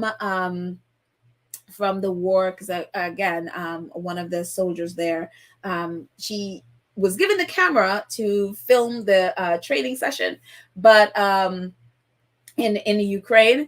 And so, but because Russia invaded and they're, started a war, she filmed, because she's a medic, she filmed what was happening and, the people that she was helping in all of this craziness. And so she filmed that. And so she was able to give that to an AP reporter before she was kidnapped. She was, horribly abused as a prisoner. They released her, and so she is home back in Ukraine. But it'd be very interesting to see if they use that footage, if they're able to use that footage in the documentary. That would be really, really, really powerful. So anyway, so I'm gonna jump back into the chat, and I'm gonna jump back into the chat and see. Hang on. Yeah, let's just jump back into. I like this picture, so I'll keep that picture. Let's see. Miss McFurden. Furden. Oh, hi! I've never seen you here before. Welcome. Maybe you were here and I just hadn't noticed. But if welcome. It says, Miss Firidan says, they can veto some of Parliament's decisions, so the Prime Minister have to present their views for the King before they make decisions. At least that's how it is in our country, Norway. Oh, so you're in Norway? Oh, okay. I know our UK squaddies can better explain some of the what goes on in the UK and how they do things, because in some things the it seems in the UK that the prime minister could tell the king, no, you can't do this. For example, for example, when he wanted to go to the climate conference, and the prime minister was like, no, no, you can't do that. So King Charles had to back down and not do it. Some things, for example, in Parliament, they, because you have the king now, the king's consent, where the king, they basically have to show the king whatever it is they're pulling up for a vote, whatever. And King Charles could be like, well, this is going to affect the monarchy negatively, so I'm going to withhold consent from this until you give me what I want, which is what the royal family do a lot. Until you, either give me an exemption or you completely, whatever it is that benefits the monarchy, until I get that, I'm going to withhold that consent from that, and you can't do anything with that piece of legislation or that law, whatever it is. We've seen the royal family do that a lot. For example, the race law, where the queen, when she was alive, got exemption from that. Everybody else had to follow it. She got exemption. To this day, that is still in place. They didn't take that off the books. And so we're like, so people in the royal family, their workers cannot sue them for sexual discrimination. They can't sue them for, racial discrimination, nothing. They can't, especially women. So that's still in place there. They have not said if that's going to go away, and nobody seems to be talking about it. They also, the queen also got an exemption from following climate laws in Scotland when everybody else had to do it. I know King Charles is all about the climate. Prince William has the earth shot, yet the queen the queen is able to get exemption from the climate laws in Scotland. The same thing. The law was there. She's like, nope, I'm not approving this until I get an exemption. And lo and behold, she got her exemption. And then they said, okay, you can go ahead. Everybody else has to follow it except them. And they do that with a lot of other things. For example, they, other people, when, someone dies, their will, other people, it's public knowledge. The royal family will is sealed for 99 years. They got the exemption for that, where they don't have to, they don't have to show, unless they want to. Their will is sealed for 99 years. Also, the queen got an exemption where she does not have to tell people how much money they have. She got that where she got to keep her money secret. And so nobody knows how wealthy they really are. All of those things, other people, you could know, not them. So a lot of those things, they withhold consent until they get exemptions. And they do that with a lot of other stuff. And so, unless a lot of us didn't know about those things until the Guardian went in snooping and all of this stuff got revealed, and it's just like, are you serious? So, these are some of the ways that the British are, it's just the relationship between the king and the government is just like, it's a doozy, man. Unbelievable. And these, it always boggles my mind that the royal, they are unelected and yet they have all this power. It's just like, it's unbelievable to me. Let's see. Let's go in the chat. Let's see.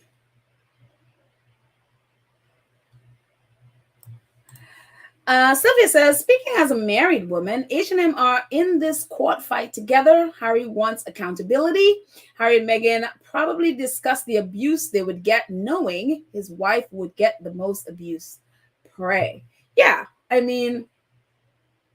I wouldn't believe that they would have gone into this blindly, not, I mean, they were already getting, before the court cases even happened, they were already getting abused. So I mean, of course, they would have to know that they're going to come even harder, and now they now have their roots in some American outlets who are doing the same thing. And so, yeah, it just, whether they anticipated the US press would fall and start doing this stuff now, I don't know. I mean, they had to, Rupert Murdoch is in the US, so I would have to assume that they would know, they would get it, definitely from his outlets here in the US. Whether they, would have thought, say, Dateline would have jumped in, I don't know, but they are definitely getting it. So yeah, definitely prayer. But I'm happy, according to David Finesse, that they are doing good. So yeah. Let's see. Judy Sissy says, this is important. This is interesting. She says, the recent gathering of the who's who to send a message to Harry. He cannot stop them. This is Murdoch's world. If they wanted to send that message, they definitely sent a powerful message there.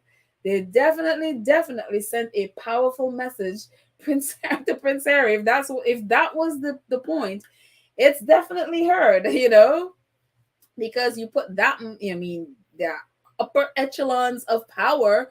I mean, the only person that needed to be there was, physically, was King Charles, and he wasn't there, but he sent his two top people who basically, a lot of times behave like, especially Alden, some of them kind of behave like they're the monarch sometimes. They are there.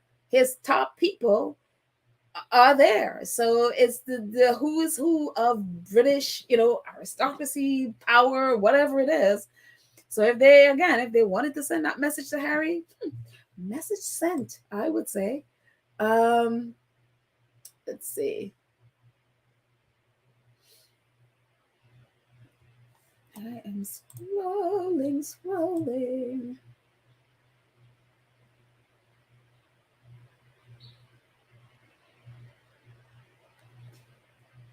Someone I hadn't seen before. Anne Gormley. Hi, Anne Gormley. How are you? Anne says, in the past, the aristocracy thrived on exploiting the colonies. Empire has fallen apart, and Commonwealth countries left the UK population the Commonwealth countries left. The UK population will now bear the burden of supporting the Isle rich. Very true. They haven't left quickly enough. I mean, gosh, there's still 15 of them still there. It's not going to get easier, because again, even though they're still there, obviously we know Jamaica is trying to get out, and Australia is talking to get out. How quickly they get out, it's just, so at some point, yes, the burden of supporting the royal family and all the, as you say, the idle rich will fall on the British people. And I dare say, not just the British people, the poor British people, because they're still going to take the taxes of poor people, while the rich ones, like the royal family, have to pay nothing. So yeah, it definitely, the poor in the UK are the ones that's really going to suffer because of this. So yeah. A few more before we end.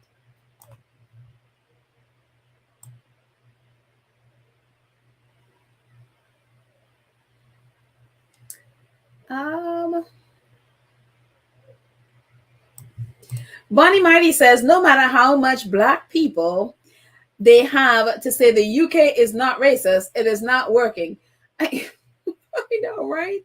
It's like, I don't even know why you would even want, I mean, your listeners have to be, or readers have to be so stupid that they can't, I don't understand how anybody could look around and see all the things that are happening and still come up with, and especially if you're a Black person, come up with, the UK is not racist. Well, what do you call all the things that's happening and that they're doing? Like, the police, I mean, just, pick one institution, say the police and their treatment of Black people. I mean, and that's not counting all the others. Even in the own, in the case of Trevor Phillips, even in the institution that you are a part of, like, just open your eyes and it's like, how could you form your mouth to say those things? And again, the desire to maintain the status is a lot more than protecting or standing up for his people. It is just, by all means, I am maintaining my status, and so yeah, it's unbelievable. Let's see, as I scroll up and down. Charity says, "Indeed, yes, indeed, they usurp more power than the king and company. Writing these scripts for the palace household, their permanent job representing is key." Yep. I'm assuming you're talking about Clive Alderton and Tobin Andrade. Yep. Jaron says, Rupert Murdoch is 92 years old. He doesn't have long. He should know this ain't his world. Well, the funny thing with Rupert Murdoch, his son, is who basically runs the majority of it. So he is not, he's 92 years old. So he is, closer to departing us. Nobody knows when any of us is going, but if you go by his age, he's closer, it's at least it seems closer to leaving this world. But again, his son, I think Lachlan Murdoch, is the one that basically is running the thing. So he is, yeah, you got to deal with his son. One of his sons actually worked with Harry at the Aspen Institute. He is completely out of the Rupert Murdoch mess and actually speaks out a lot against what his family is doing with especially Fox News, etc., and speaks out a lot about the just the fake news and all that stuff coming out. So yeah, people just gotta get Rupert Murdoch and his empire out of their country, because again, they can't. It's not going to coexist with democracy. Democracy will die because of it. So yeah. But anyways, that is it, my dear. Oh, let's see, Betty. Betty says, "Hey, Betty, everyone, it's me. Hey, Betty. Missing all the lives as per usual, but I do watch on replay. But I'm here to enjoy." Well, I'm glad you came by, Betty. Yeah, I'm there. That's why the replays are there, so you can watch it or listen to it anytime you want. But anyways, that's it, guys. Thank you all so much for hanging out with me the last 2 hours and 16 minutes and 40 seconds. And make that 42 seconds. Thank you so much to our awesome moderators, Lydia Churchnelli, who I didn't see today. Lydia had to work. Karen M is here. Cookies and Cream, we're still praying for her family. Obviously, they had a loss recently. So, but thank you guys so much. And all of you who support the channel. I am still working on my list, so I can have that the next time. I'm still working on my list of all of you 2 Cents Crew who support the channel on a monthly basis financially. Thank you so much. And all our Gold Star supporters who support in the chat, as you can see, whether it's super stickers, super thanks, super any of the supers, PayPal, Cash App, merchandise, anything. Thank you for your support. And also for those of you who just, think about the channel. And if you, again, I'm going to put my banner there. If you subscribe or you're sharing or liking the podcast, thank you all so much from the bottom of my heart. I appreciate each and every one of you. So thank you. I will chat with you. Tomorrow, I will not be here. I most likely will just post a video, and I most likely will not be in the chat because I am super busy all day tomorrow. But next time, most likely Sunday, I will be in the chat and chatting with you. So have a fantastic day. Have a fantastic day tomorrow, even though I'm going to post a podcast, but I just won't be a part of it. So anyways, I love you guys. Have a fantastic day, and I will see you next time. Bye.